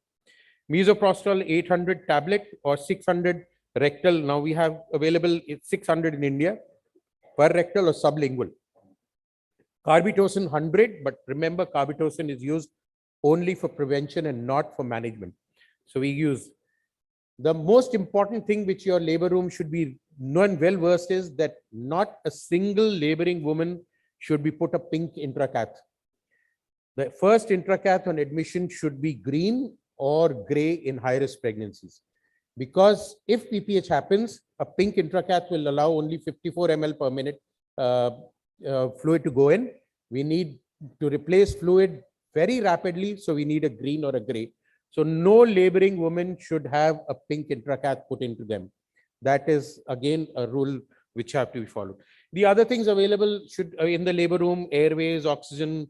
Everyone should know a fundal massage. Where O negative blood is available, you should be known to that. Cross-match blood in high-risk patients and a massive transfusion protocol should be there. And it's all about teamwork. And when I say teamwork, if you have 5 people posted in your labor room and who look after the OT also, as we all do in tier 2 cities or tier 3 cities, or we have only 2 trained people and 3 or 4 untrained people, they all have to be taught how to do a PPH drill. So one person will be at the head end, one person will be at the foot end, one person will monitor the IV lines, one person will be on the telephone, and one person will be drawing blood and testing. And they have to remember, once you say PPH drill, they have to know who has to go where and do what. That is what is required. Now, PPH causes death, and the causes of death are the 4 delays. We say 3 delays causing the 4th delay, which is the death. So the first delay is recognizing symptoms and how to diagnose. It's very, very important. That's a periphery should be known. I'm going to tell you something about how the periphery. Then when to shift the patient. That is the second delay on deciding whether to seek care or not to seek care. And the third delay is the transport, how to transport the patient. And when they reach the facility, wherever, the 4th delay is receiving care at the facility, because the emergency facility is so overworked that sometimes a lot of time is lost in paperwork and doing admission sections. So these 3 delays have to be very, very handled. Then let's come to the blood, how to estimate blood loss. Now you have various ways to estimate blood loss by visual, but if 10 people, which I'm going to test all of you today, and we have a prize for that in the next few slides on to guess how much blood loss is happening. Now, but before that, I'm showing you how much it happens. So you can measure them by swabs, by the pad, soakage on the pad, 350 or 500 ml, by the bags, by Dr. Devdas metallic reusable PPH collecting bin, which is there, and where the nurse will see, this is happening at the PHC, where the nurse measures it afterwards and tells you how much blood loss is, but that is wastage. Then the PPH bag, which is very important, and the PPH bag, the one which comes with color, and there is a green line and a yellow line. And till the green line of the blood is there, you're safe. That means the PPH is not going to cause death or not going towards shock. Once it crosses to the yellow line, you have to be very alert. So that bag, and of course the Kelly's pad has been used, and various methods. All of us have charted blood loss by various methods of sanitary towel measurements, incontinence pad measurement, ppH on the blood bed, which has come 1000 ml. If it spills to the ground, it is more than 2000 ml. If it's a kidney tray full, or a Kelly's pad, which is marked 500 ml. So let's have a quiz. And I want you to raise your hand. And so what do you think is the blood loss here? That's a blood loss mat. And you can see the blood has come outside the mat. So how much do you think it is out of all these?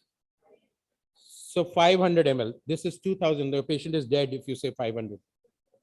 So this is 2000 because it is spilled outside the measurement pad. How much is this? It is only in the center of that pad. This is 500. So 500 to 1000. So this is ppH starting. How much is this? Half full Kelly's. So Kelly's, that marking line is 500.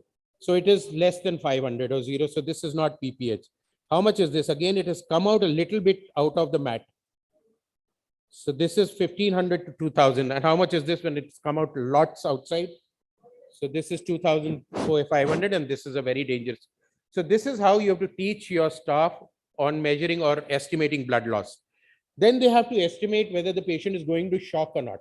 This again is very important, because once she goes into irreversible shock, the shock index, now it's very difficult to teach them shock index. So we're going to look for tachycardia, pulse rate going more than the diastolic blood pressure, tachypnea, hypotension, blood pressure falling, especially the diastolic, hypothermia, cold, clammy skin, semi-conscious or even unconscious. And for this, again, WHO made a small device which is known as Cradle. Unfortunately, this is not yet available in India, and I would request Walter Bushnell to kindly make this available to all the PPH centers. See, this is like a blood pressure instrument without measurement. So it gives a signal, red, green, or yellow light. If it is green, the shock index is 0.9. That means the systolic blood pressure is more than the pulse. And if it is 0.9 to 1.69, it is warning. And if it is red, the patient is in shock. So very simple device which everyone can use and do the shock index.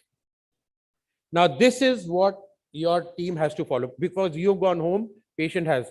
So they should recognize hemorrhage and shock. They should initiate the action. And the initiate action is a medical treatment, which could be uterotonics, massage, tranexamic acid, and bimanual compression, aortic compression. And then they would apply a NASG garment, again, which is now available in India, which is a major breakthrough. Start the IV fluids, which IV fluids to start, and put warmth, Trendelenburg position. And if the facility is not available, start looking for a referral. So the preventive measures would be in the third stage, managing third stage properly. And managing third stage properly is oxytocin for prevention. And here comes the new oxytocin which we have, is carbetocin. Now, carbetocin has a longer half-life, and its shelf life on room temperature is better than the syntesinone, and it is more selective to the oxytocin receptors. So probably it is a little bit better. Previous formulation, when it first came, was to be stored at 2 to 8. Now you can store it at room temperature for 48 months. So that is a big advantage. Oxytocin has to be in the fridge. The action starts in 1.2 minutes, 1.9 minutes in intramuscular, and lasts for 60 minutes to 120 minutes. So you have a 2-hour prevention or the uterus remaining contracted. While when you compare it with oxytocin immediately, but the action wears off in 20 or 30 minutes with the oxytocin. And you have to give a bolus, and you have to give a IV infusion. And IV infusion, we usually put it in the drip and try to regulate. That's not the right way. It should be given by a syringe pump or an infusion pump. So there are various studies, which I'm not going to go into the detail, but it just says it compares single drugs and it compares combination drugs. So carbetocin versus syntesinone methergin combination, that is syntometrin, syntesinone with the bolus with the infusion, and so that everywhere it shows that probably carbetocin in the LOXY studies, in the other studies, scores a little bit better as a single drug for prevention of PPH. Please remember, when PPH has happened, carbetocin has no role. And it has no role in antenatal period for induction of labor. So don't start inducing labors with carbetocin that way. So an international consensus in 2019 states, compares all the uterotonic agents, and the infusion regimes for oxytocin are highly variable. Hence, we should be shifting to a newer drug. And then carbetocin is a longer analog, and those 3 points have been highlighted in it. And then the, you have to have evidence. So we had this Cochrane database meta-analysis of all the drugs related for uterotonics for prevention of PPH. And again, here it shows, compared to ergometrin, syntocinon, carbetocin, misoprostol, syntocinon, slightly, see that efficacy may be 7.2 to 7.6 with only using carbetocin, but the side effects are less. So it has favorable side effect profile with similar efficacy as syntocinon and methergin combination. And it is now in the WHO manual. So if you are going to go for WHO manual, it is there in the for prevention only. And of course, a lot of research is needed. Now, then the second drug to be used, this woman trial, World Maternal Antifibrinolytic Trial, says that if you use tranexamic acid, you will prevent PPH a lot. So as your anesthetist gives the anesthesia, and on your incision, that is when we are using tranexamic acid in the IV drip, IV bolus, or in the drip. And even when PPH happens, again, it has to be used, and it reduces death due to bleeding within 3 hours by almost 1/3. So it's a very, very good idea to use tranexamic acid for all vaginal and cesarean deliveries but it does not reduce cesarean hysterectomy or surgical management. Then how should we go? I talked about PPH drill.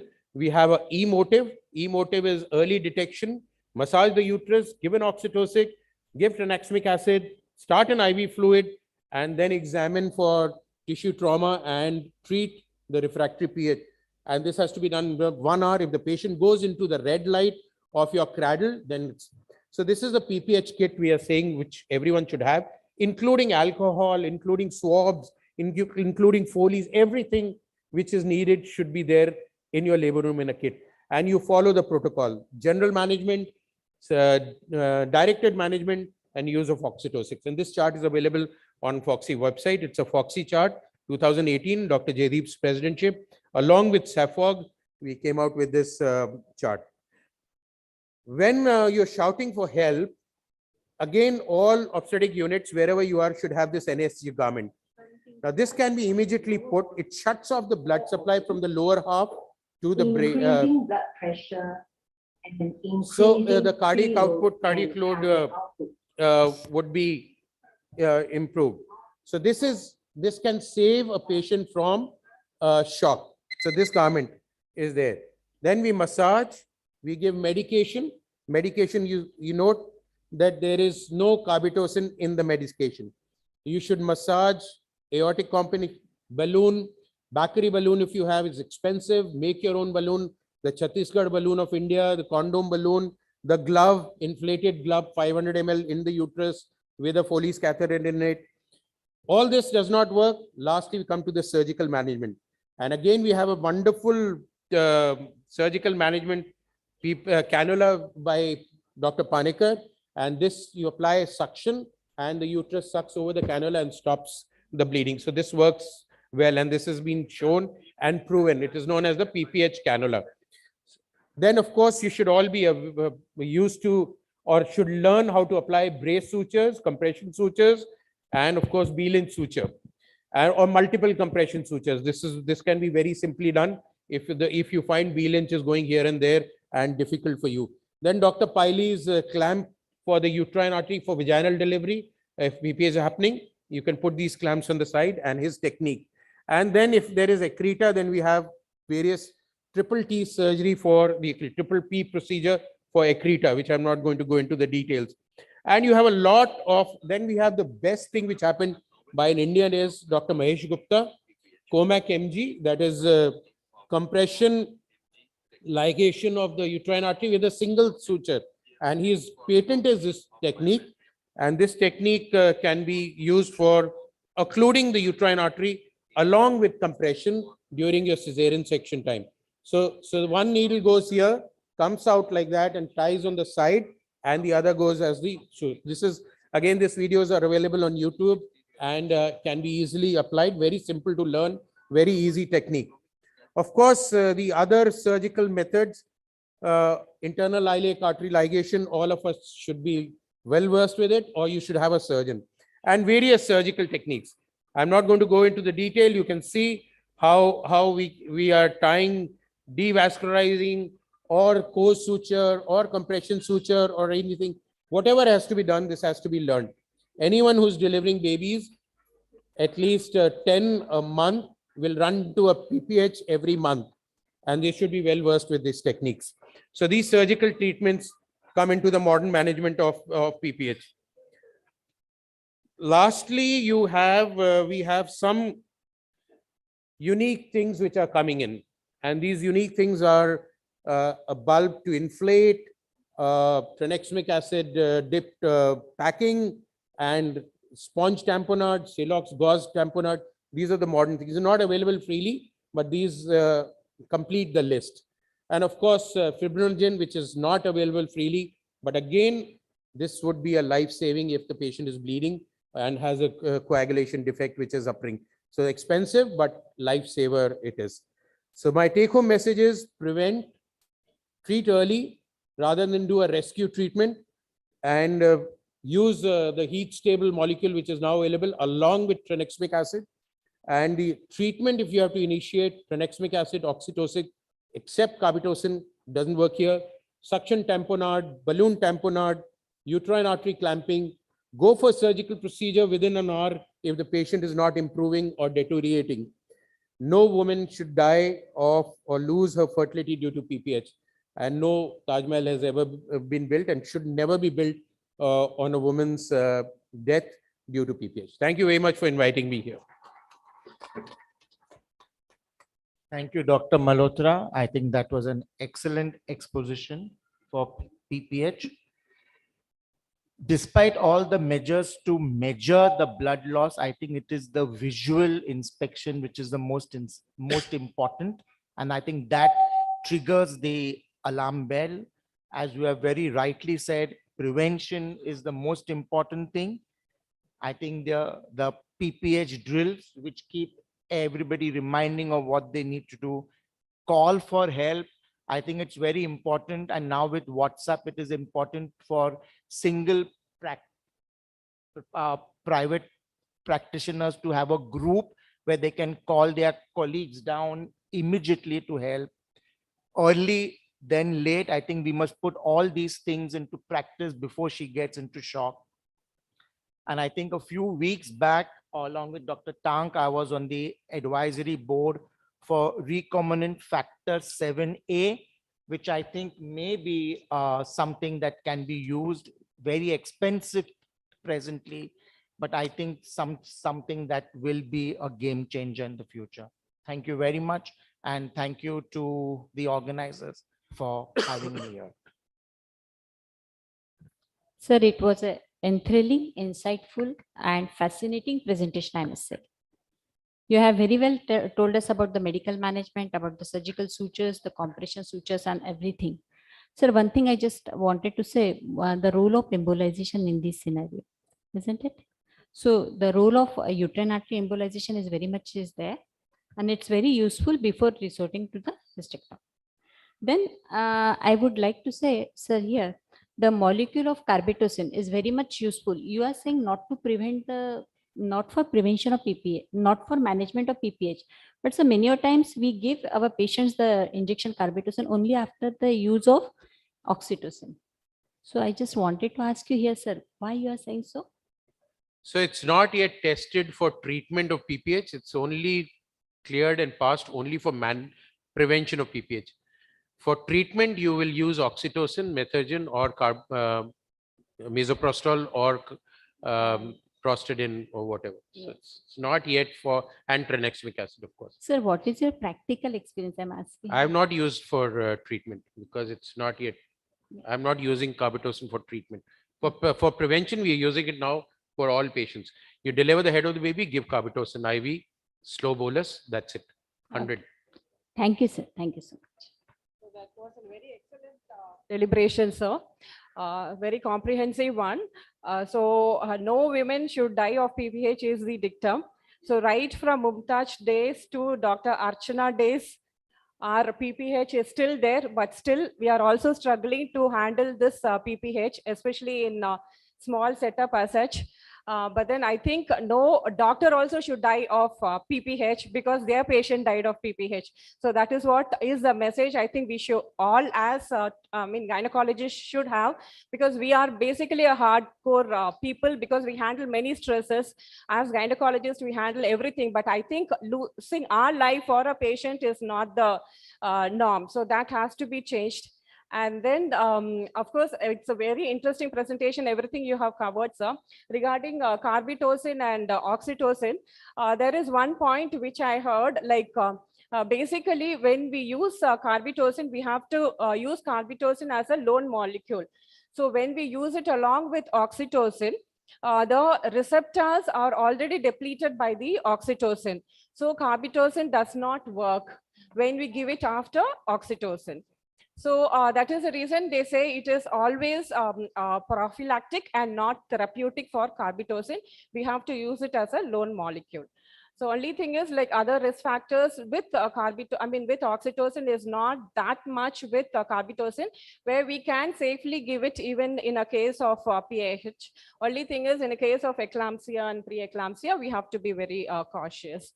So these are few things. And then, of course, when it comes to the surgical treatment, we should not be in a delay. We should always make sure that, we try to interfere, and if, because the golden time we should not miss. If nothing is working, we have to interfere and make sure that whether the problem is in the end organ or in the vascular supply and tackle them.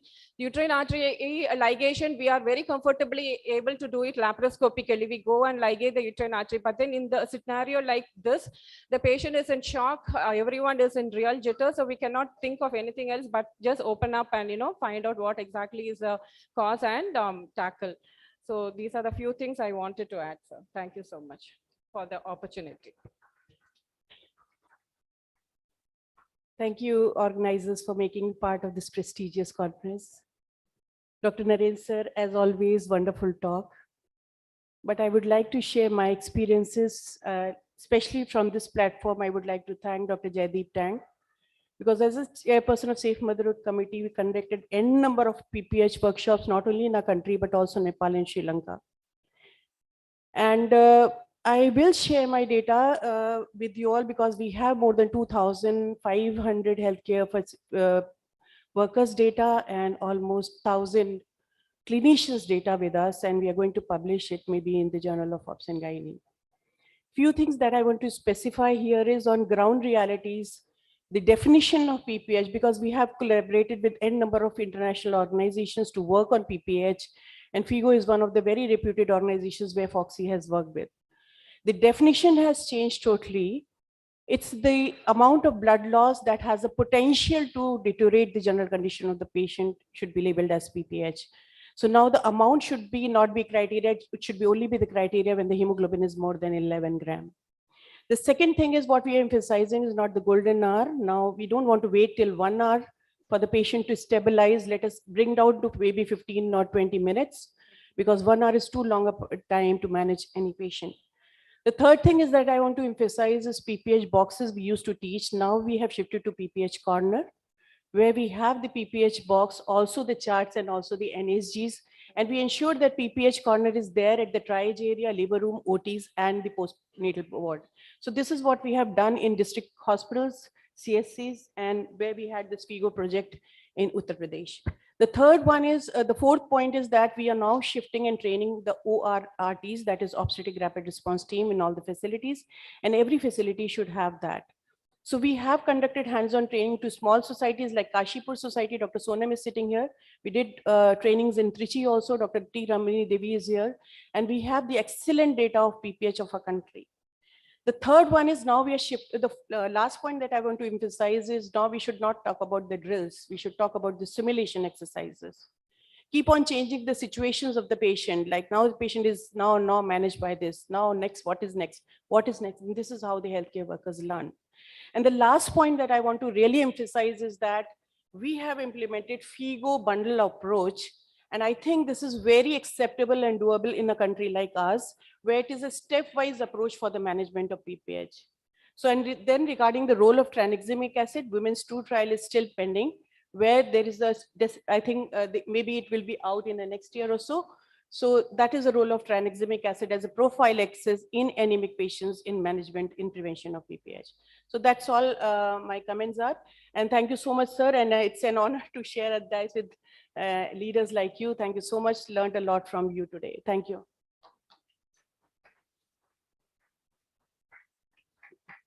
So very good evening to everybody. Let me begin by thanking Walter Bushnell for putting this quite spectacular program together. Thank you, Naren, as always. Naren is probably one of my oldest friends, and I'm fortunate enough to call him a friend, although he's so senior, but I generally tend to call him the youngest senior of Foxy. Yes. Because there is so much to learn from him, and I think this presentation was quite illustrative of that. I'm speaking to you with two different perspectives. One perspective, of course, is that of a person who's been practicing obstetrics since many years in a nursing home. We have around 22 beds and we conduct around 50 deliveries a month. I'm fortunate to have my brother and a team of obstetricians with me, but I can quite understand that in India, there are many different resource settings. There are extraordinarily high resource settings with the 5- and 7-star hospitals. And then there are single practitioner nursing homes. And I have had a long held belief that you cannot possibly apply the same standards to both these settings. I think it is now quite imperative that we come out with some kind of a guideline which says that these are the bare minimum standards and then these are the optimum standards. I think that's really the first thing I want to say. And this perspective actually comes because I was on the Quality Assurance Committee for Maternal Mortality of Mumbai District for close to 9 years. And 2-3 things I noticed when we used to look at major morbidities and mortalities from PPH was, one, the delayed diagnosis of PPH generally occurs when PPH presents as a trickle over a period of time, rather than those catastrophic amount of blood loss which Naren showed you in the POP poll. The problem here is that we still make a diagnosis of PPH on visual basis, and because if it is a trickle over a prolonged period of time, different people are seeing the trickle at different periods of time. And that's why it's difficult for them to put that blood loss together. And because it's difficult for them to put that blood loss together, the diagnosis of PPH gets delayed.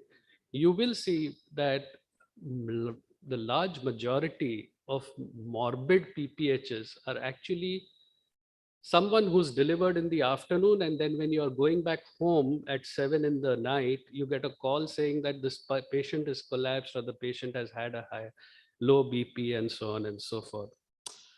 The other thing we noticed when we were on the Quality Assurance Committee was a strange hesitation to prescribe blood transfusions.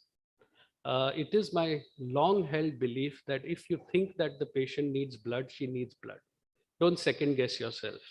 Don't look at the hemoglobin, because the hemoglobin is a snapshot, whereas it's a snapshot of a particular moment in time, whereas PPH is a dynamic ongoing event. Your hemoglobin report, by the time it comes, the patient has already lost more blood. So please don't hesitate to give blood. Give blood, not only give blood, but give adequate blood. If you think that the patient needs 2 units of blood, it is more likely that she actually needs 4, because physicians are terrible at estimating blood loss, either when we are operating or when we are gauging an amount of PPH. And lastly, a word about obstetric hysterectomy. I'm developing this hypothesis now that the role of conservative surgical management in PPH is gradually going to come down very considerably, simply because the oxytocics that we have now are so good that if they don't work, it's unlikely that conservative surgical management is going to work. And therefore, you will need to start performing more obstetric hysterectomies, given the fact that we now have such effective oxytocics available to us. However, a word of caution, PPH does not mean please perform hysterectomy. You still have to take the obstetric hysterectomy seriously. It is a life-saving operation. You shouldn't hesitate when it is needed, but of course, we shouldn't do too much of it also. So thank you again, Walter Bushnell, for putting this together. I think it's been really, really very useful.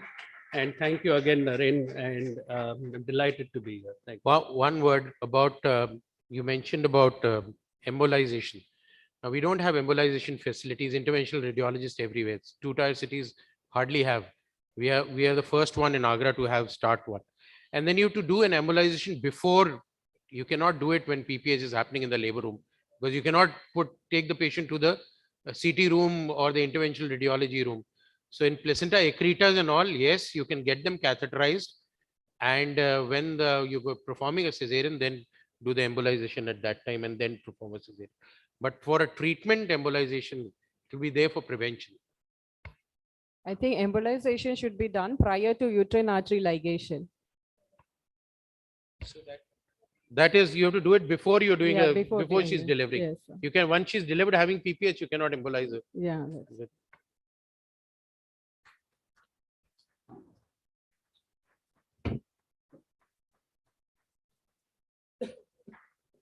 Thank you. I request Nishanji again to please felicitate our eminent guests here, Dr. Narendra Malhotra, for his perspicuous presentation.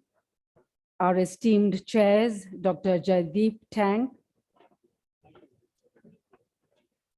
Dr. Preeti Kumar,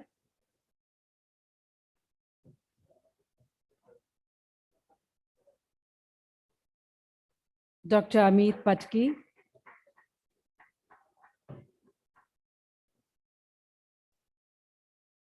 Dr. Alka Mukherjee,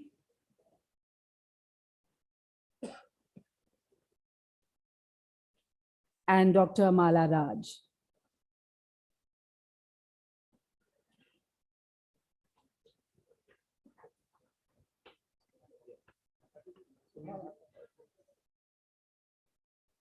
Thank you so much for this very invigorating session.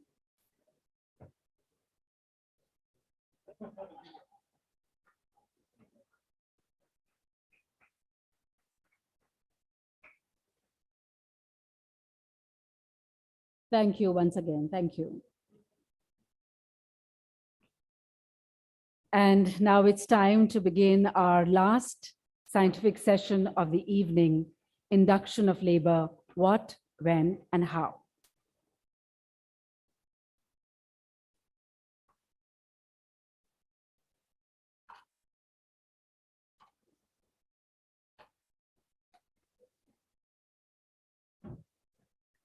I'd like to invite on stage Dr. Aarti Luthra. She is a laparoscopic surgeon and fertility specialist at Luthra Maternity and Infertility Center, Dehradun. She is the president of Dehradun Gynae and Obs Society and joint secretary of UPIAGE. She is invited faculty and speaker at various international and national conferences. Dr. Aarti is the recipient of Champion of ISAR at Silver ISAR National Conference, Hyderabad 2020. Her special interests include infertility, endoscopic surgery, and high-risk pregnancy. Dr. Aarti Luthra, welcome, ma'am.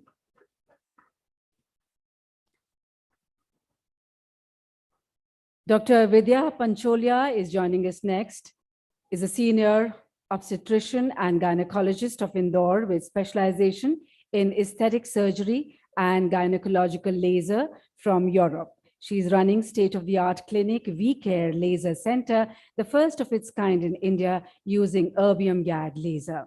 She has co-authored books of professional interest and published articles in index journals and is a winner of many distinguished awards. Dr. Vidya Pancholia, welcome, ma'am. Also chairing this session is Dr. Brajbala Tiwari, Managing Director of Life Care Hospital and Santati Infertility Test Tube Baby Center. She is the current president of Indore Obs and Gynae Society.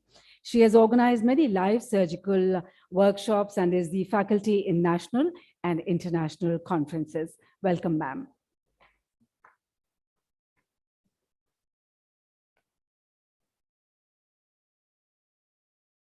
Now I invite Dr. Sudha Prasad, Director, Matritva, Advanced IVF and Training Center, New Delhi. She has a teaching experience of more than 38 years. She is the past president of Indian Infertility Society.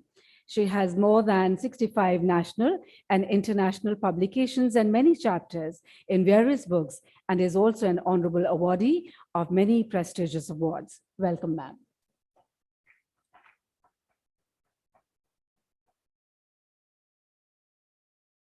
Next is Dr. Chandravati, who is a well-known name in the field of gynecology. She is presently the Director, Proprietor, Krishna Medical Center, Lucknow, and Professor Emeritus, Department of Obs and Gynae, KG Medical College, Lucknow. She has received many eminent awards and recognitions and has organized more than 20 state, national, and international level conferences. Welcome, Doctor.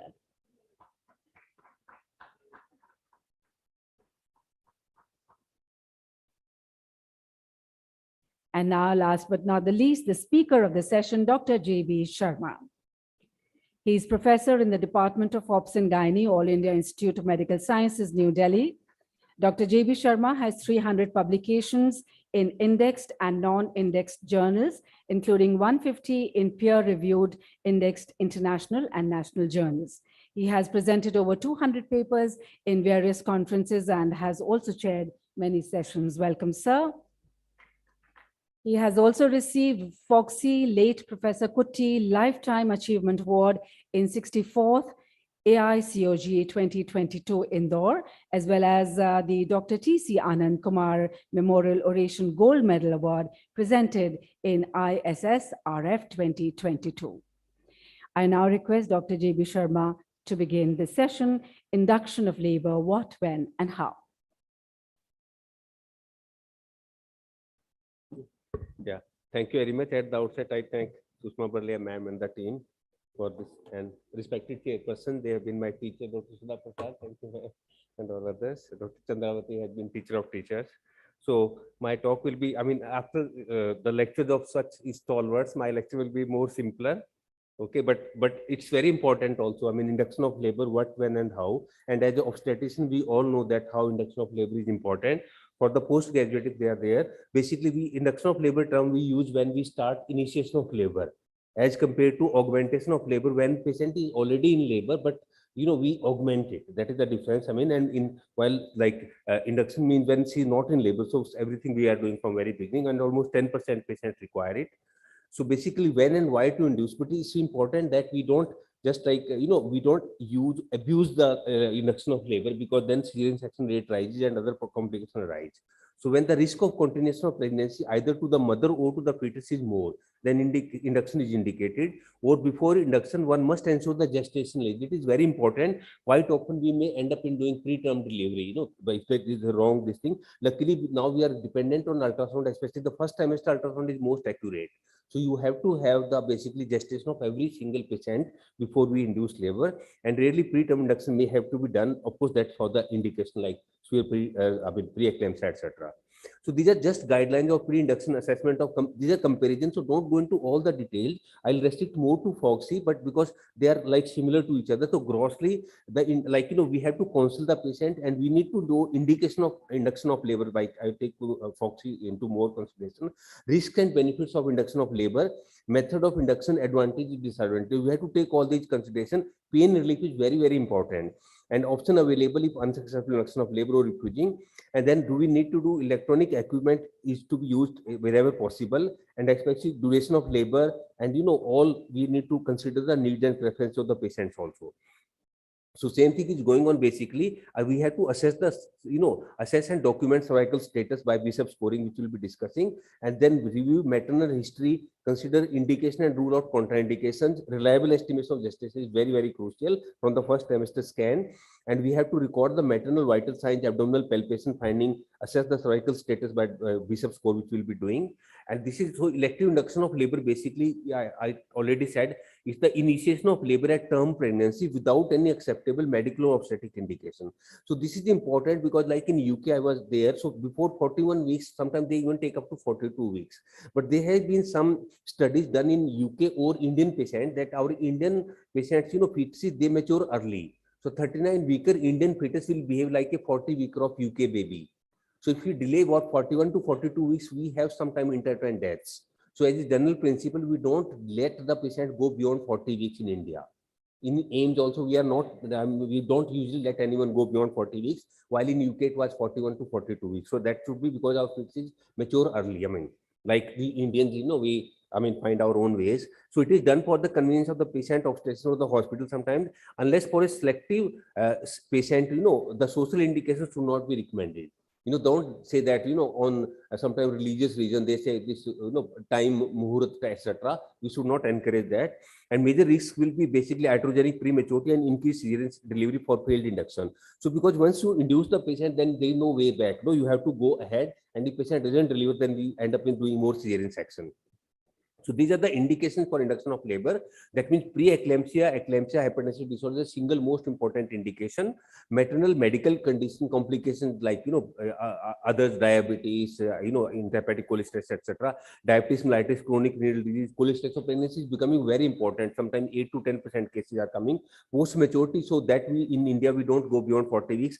Abruptio placental is a very important indication. Then IUGR, RH isoimmunization, premature rupture of membrane, fetal anomaly, intermittent death of the fetus, oligohydramnios, unstable lie after correction to longitudinal lie. So it was oblique lie, transverse lie. So if whenever she becomes cephalic, at that time we should induce her.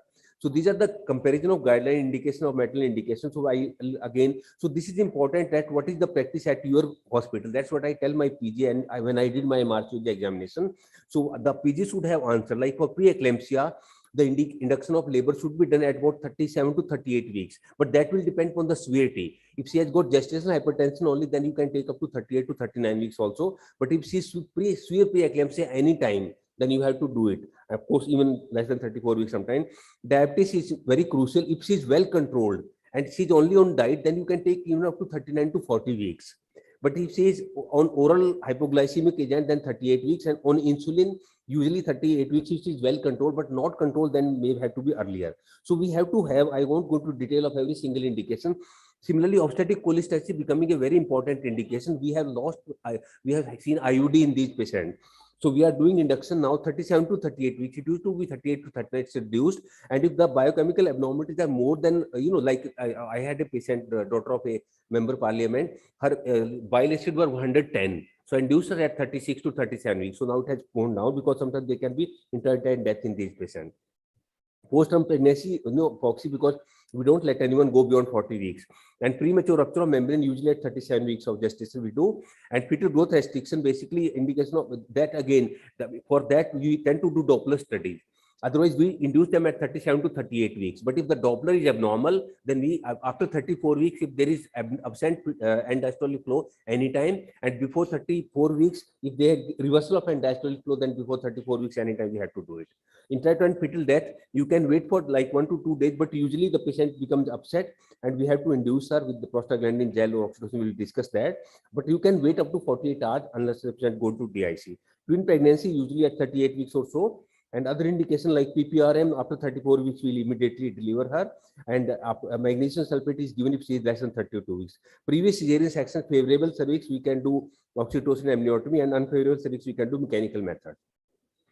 So these are the grossly indication from them. So from Foxy, we recommend at about 37 weeks for in case of some of the patients. Yeah. Now, what are the contraindications of induction of labor? So don't induce every single labor. If there is contracted pelvis cephalopelvic portion, she requires cesarean section, not induction. Male projection, again, she requires cesarean section, not induction. Previous classical cesarean section is taught me, cesarean section, uteroplacental factor, unexplained vaginal bleeding, veja previa, placenta previa.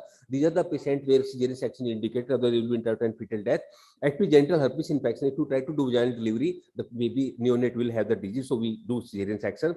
High risk pregnancy with fetal compromise, again, we have to do quick delivery. Heart disease patient, depends upon the condition. We, as a general principle, we avoid induction, we avoid augmentation in heart disease patient. Let them go into labor of their own, then the best outcome is there. But rarely you may have to do for some, if a heart disease patient is placenta previa bleeding, then that becomes indication itself. Pelvic tumor, again, you don't induce because she will require cesarean section. The like a big fibroid sitting in the cervix or cervical, this thing, it will prevent the head from descending down. Elderly primary graders of static or medical complication, again, she may require cesarean section. Umbilical cord prolapse, unless fully dilated, when you can do forceps delivery, usually requires cesarean section. Cervical carcinoma, don't try vaginal delivery, cesarean section is to be done.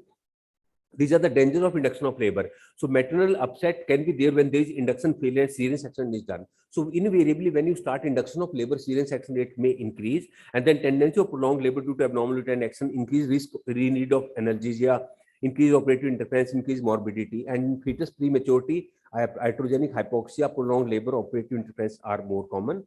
So these are the parameters to assess prior to induction of labor. I mean, basically, when we are planning induction on this patient now, like this patient is there, I want to induce her. So before that, I have to do certain fulfill the prerequisites. I need to confirm the indication of induction. This is a genuine indication. Quite often in our own labor room, like every time, 20 to 30% induction we stop. Don't do induction. See, we can wait for another 2 to 3 days.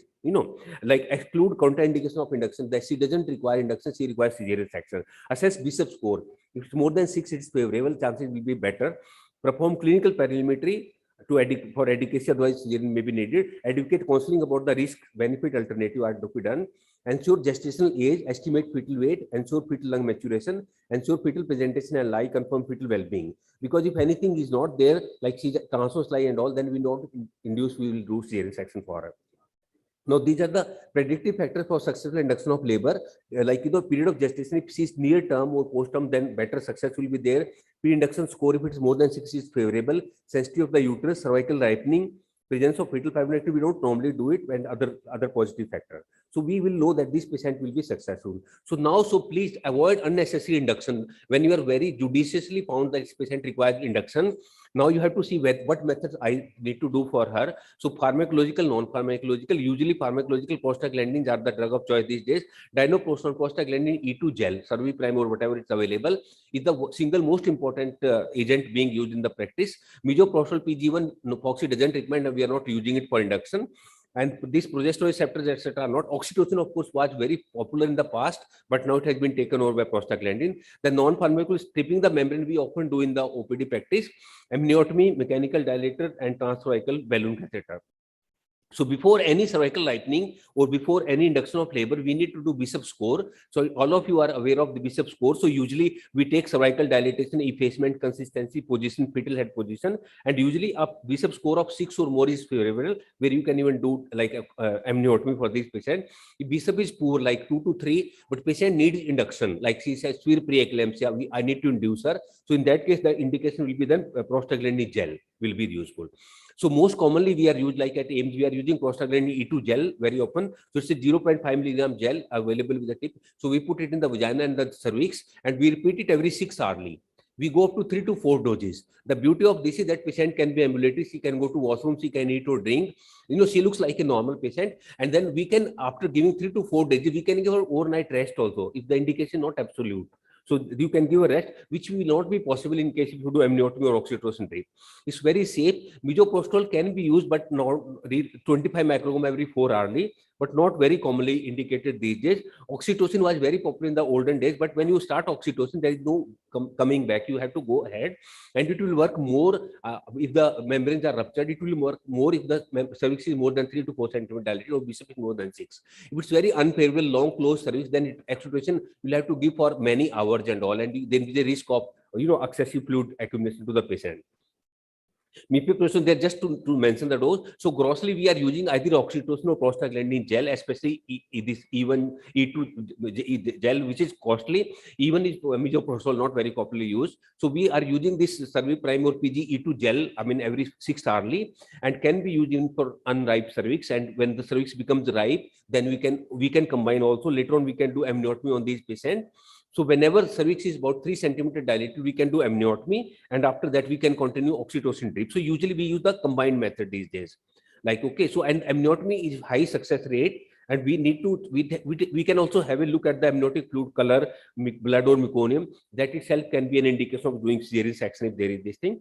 So only thing is that, like, again, if you are doing surgical induction amniotomy, there is no going back. You have to, like, then go ahead, and if patient doesn't deliver, you may have to do cesarean section. While in case of dinoprostone gel, you can wait also. So this is the low rupture of membrane. All of you know it how to do it, and we check the status also about the color of the liquor also. We can strip the membrane quite often in OPD. We are examining the patient. His cervix is favorable, so I'll just strip the membrane. This will also work by local prostaglandin release, and it's a good method. Okay. So oxytocin and amniotomy, in case of intrauterine death, we never do amniotomy. We can start oxytocin to the patient, but for APH, hydrangeal, CFP, eclampsia, we tend to do amniotomy. We can see the color of the liquor also, and then we ultimately assess these patients. So combined method is the most commonly used method. Like initially, for the unfavorable cervix, we use the Cerviprime or dinoprostone gel. Then when cervix becomes favorable, we can do amniotomy, and then followed by oxytocin. So some patient may have all the three, and the results are very excellent then. It gives. So this gives a scheme of induction, that medical methods, like suppose we want to induce this patient. So I exclude IUD. Otherwise, then we can give prostaglandin E2. That means Cerviprime or dinoprostone gel every 6 hourly. When cervix becomes favorable, then I'll do amniotomy on her, and after amniotomy, I can give her oxytocin also, and then like that. Cervix right. In case of surgical method, I can do amniotomy. Like for antepartum hemorrhage, eclampsia, that will show me the color of the liquor also, and accordingly I can plan things. I mean, so these are and then you have to do a patogram for these patient. Active management of labor is to be done basically for these patient, and then these are the various components of that basically. And then of course but the labor is a very painful process, and whenever I go to labor room, my patient, they say, Dr. Sharma, please come do cesarean on us. No, so sometimes I even avoid going them, because they have pain. So we need to give something to the patient for pain relief. Although epidural anesthesia is very popular in USA, UK, France, Germany, unfortunately in India it is available maybe in Ranjana's hospital and all, but routine, availability is not yet there. Even in AIMS, we are giving it only to doctors' wives and also not routinely. So then first stage we say from opening of the cervix to full dilatation of cervix is first stage, and initial latent phase is up to 4 centimeter, active 4 to 10 centimeter. Second stage, of course, is the delivery, and third stage is few minutes for placental delivery. So prolonged labor, we use the term when more than 20 hours in primigradda, more than 14 hours in multipara. And that is also, like, dilatation rate normally should be 0.5 to 1 centimeter. If it's less than 0.5 centimeter, it is called poor cervical dilatation. And the uterine contraction also, you have to see the oxytocin will improve the contraction for that. Okay, so now how to shorten the first stage of labor? It is painful stage. So like for that, can we use rotavirine or rotin injection? Yes, that is one of the method. Can you use antispasmodic? Yes, they can reduce the pain of the patient. Patient will be like in olden days, Welithamate was done, hyoscine, camouflin was used, and now luckily they have side effect, anticholinergic side effect. So luckily we have got rotavirine, which is directly acting antispasmodic, and we did first study on it. It is safer, widely studied, used in obstetrical practice. Cervical dilatation can be increased by 0.5 to 1 centimeter, good uterine contraction, and at least cervical dilatation of 3 to 4 centimeters should be there. But the rotavirine itself is not it is not stimulant of the uterus, but it will relieve the pain. Patient will have faster delivery. Along with, you can give oxytocin also to the patient. These are the various basically drugs which we can use. But here, the Welithamate, hyoscine, camouflin can be used, but they have their own dry mouth, tachycardia, blurred vision, and lesser effect. So when we do that, like head-on, there have been 41 clinical trials, 39 Indian, 2 international, of rotavirine injection involving more than 8,000 patients. So it hastens the cervical dilatation almost 3 centimeters per hour, doesn't affect uterine contractility, shortens active phase of labor first stage by almost 3 to 3.5 hours, which is a very great achievement, because patients are in real pain at this time. So if you can reduce first stage by any method, that is a great achievement, because pain is a single 4-lettered word. problem to the patient. Okay, and this is the study, first study we published in International Journal of Gynae, Drotavarin hydrochloride versus velethamate bromide. We found better results with that. It's more effective than velethamate with no major maternal or fetal side effect, no increase in instrumental delay or cesarean rate. Then we published a, like, you know, in JIMA, PubMed Index Journal, we published our meta-analysis of Drotavarin hydrochloride on first stage of cervical dilatation, which proved that, you know, our Drotin injection is superior to other methods for as a method of cervical dilatation as well as for labor pain management. Okay, so it's not for, like, you know, you still need oxytocin and other things for the pain, but for pain relief and faster delivery, it's a boon basically. So all the studies carried out have proven the, you know, efficacy of Drotavarin or velethamate bromide. Drotavarin has definitely proven to be superior in shortening the duration of first stage of labor, significantly increased cervical dilatation rate as compared to velethamate bromide, thus providing a convenient, shorter, physiological and uncomplicated delivery without any adverse effect on maternal and neonatal outcome. This was the results of our meta-analysis and our study published in International Official FIGO Journal.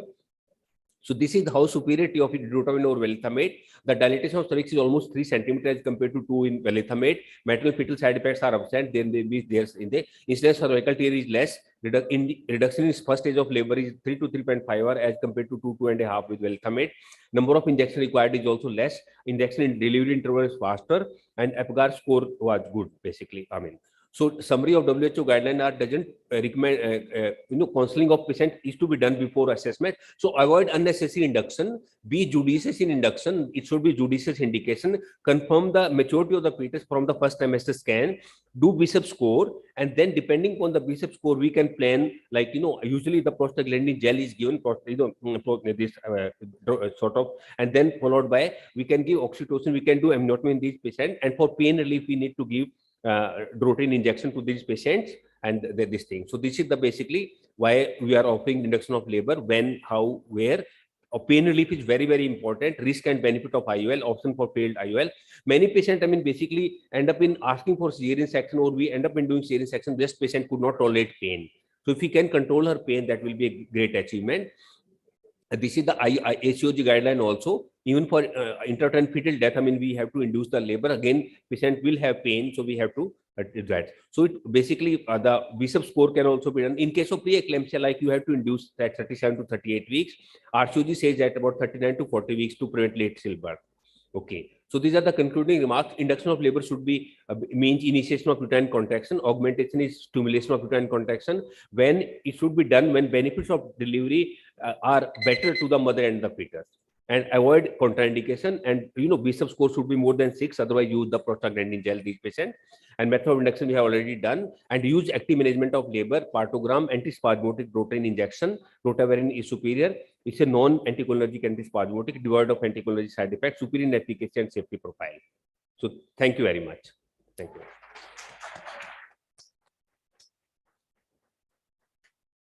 you. Thank you, Dr. Sharma. I think you have covered the induction in such a detail. There's hardly anything to comment upon it. But still, I would say that the counseling of the couple and the counseling of the family is very, very important.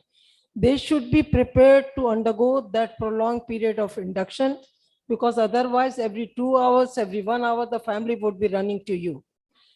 My second comment is that a proper decision has to be taken before induction. Induction should be only done if it is absolutely indicated. And as you said, the indications were there. Prematurity has to be avoided. And the second very important thing is that I would delay amniotomy as much as possible until it is 6 centimeter dilated or more, to avoid any sort of infection, and all antiseptic precautions and antibiotic coverage should be taken into account. Following amniotomy, the augmentation of labor is very, very important. Labor has to be shortened, and if needed, second stage can be cut short by forceps or vacuum when needed in these cases. So thank you very much for your wonderful, all the details you've taken into account, all the risk, all the disadvantages, all the contraindications.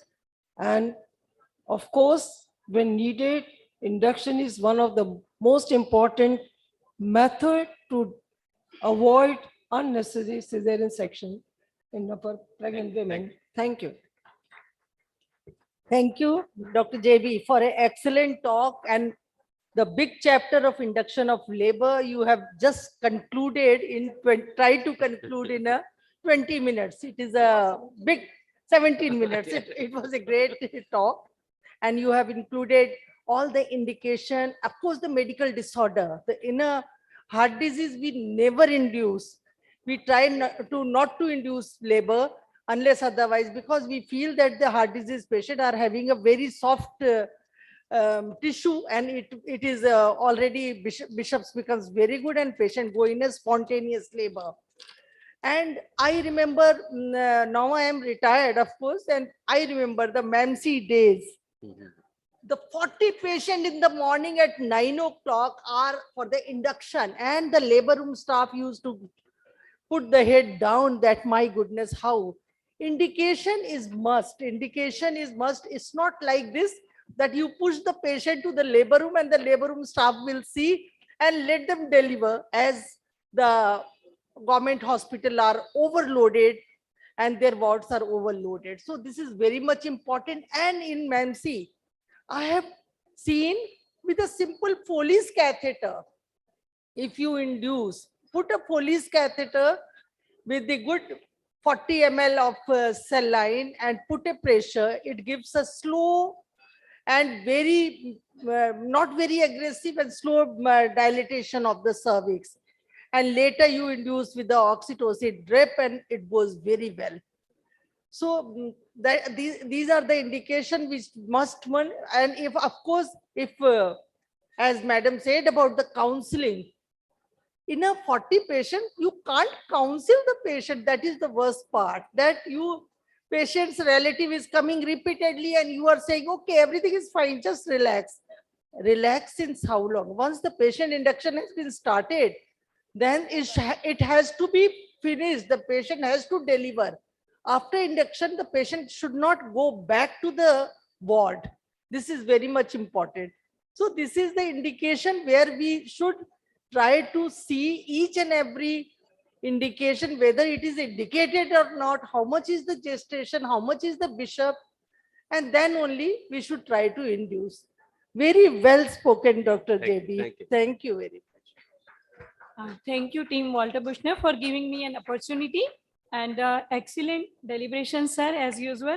The only thing which I want to highlight, other than when to induce, when not to induce is very important. Absolutely. One more point which is coming, that is cholestasis of pregnancy. We are seeing a lot many cases, and it is very important to induce them between 37 to 38 weeks by doing frequent bile acid estimations, and pre-induction CTG is must, and to avoid the medico-legal implement with the patients. Absolutely. Thank you, sir. Thank you. Thank you, JV sir, for this fast forward presentation covering all the guidelines. Usually it is a pleasure to hear you in urogynec meetings, but for obstetric, it is really a wonderful job. One more thing that we have to accept by heart, that in the era of program labor, and we obstetricians are always very busy, and sometimes inevitably we have to move out of our place. And there are a lot of patients lying with us, like bad obstetric, recurrent pregnancy loss, and so many precious pregnancy. Is there a role of induction in this type of patient when you want to move out and you want to see them delivered in front of you? And lastly, is there any rise in cesarean section rate in this type of patients?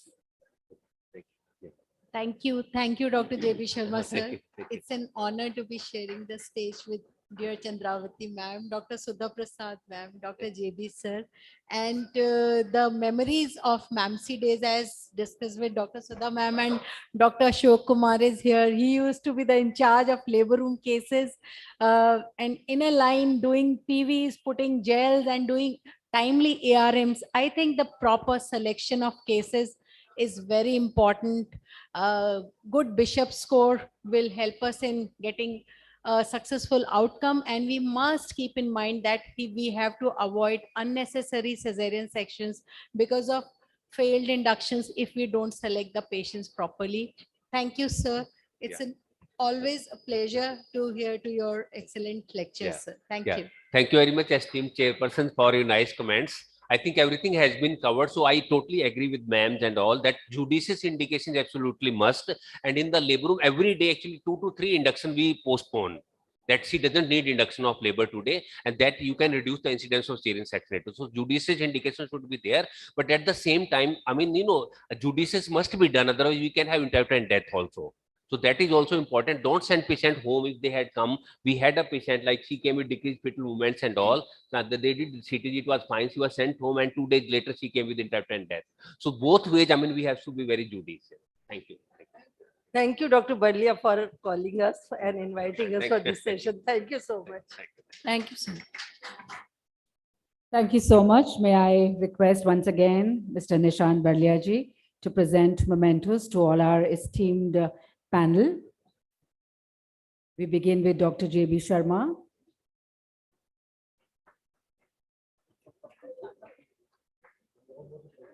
Dr. Chandravati.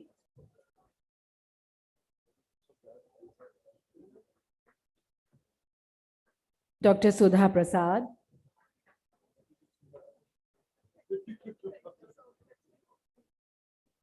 Dr. Brajbala Tiwari.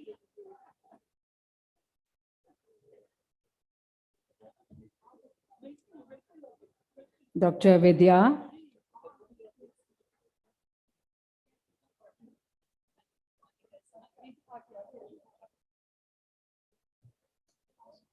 And Dr. Aarti Luthra.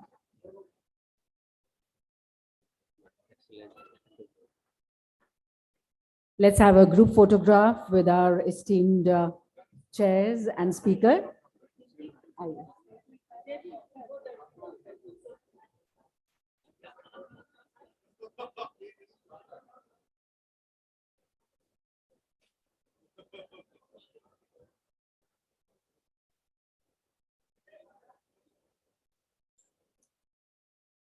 On behalf of Walter Bushnell and Walter Bushnell Healthcare Foundation, we express our gratitude to all the distinguished dignitaries, our esteemed speakers, our respected chairpersons for the scientific sessions and for making this evening a great success.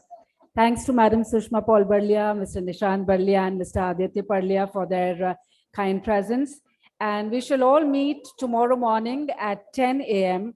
for the 9th edition of IOG Dr. Satyapal Awards and Oration Lecture by Dr. Cameron Nezhat. Looking forward to seeing you all tomorrow at 10 a.m. Thank you, and enjoy your cocktails and dinner now. Thank you.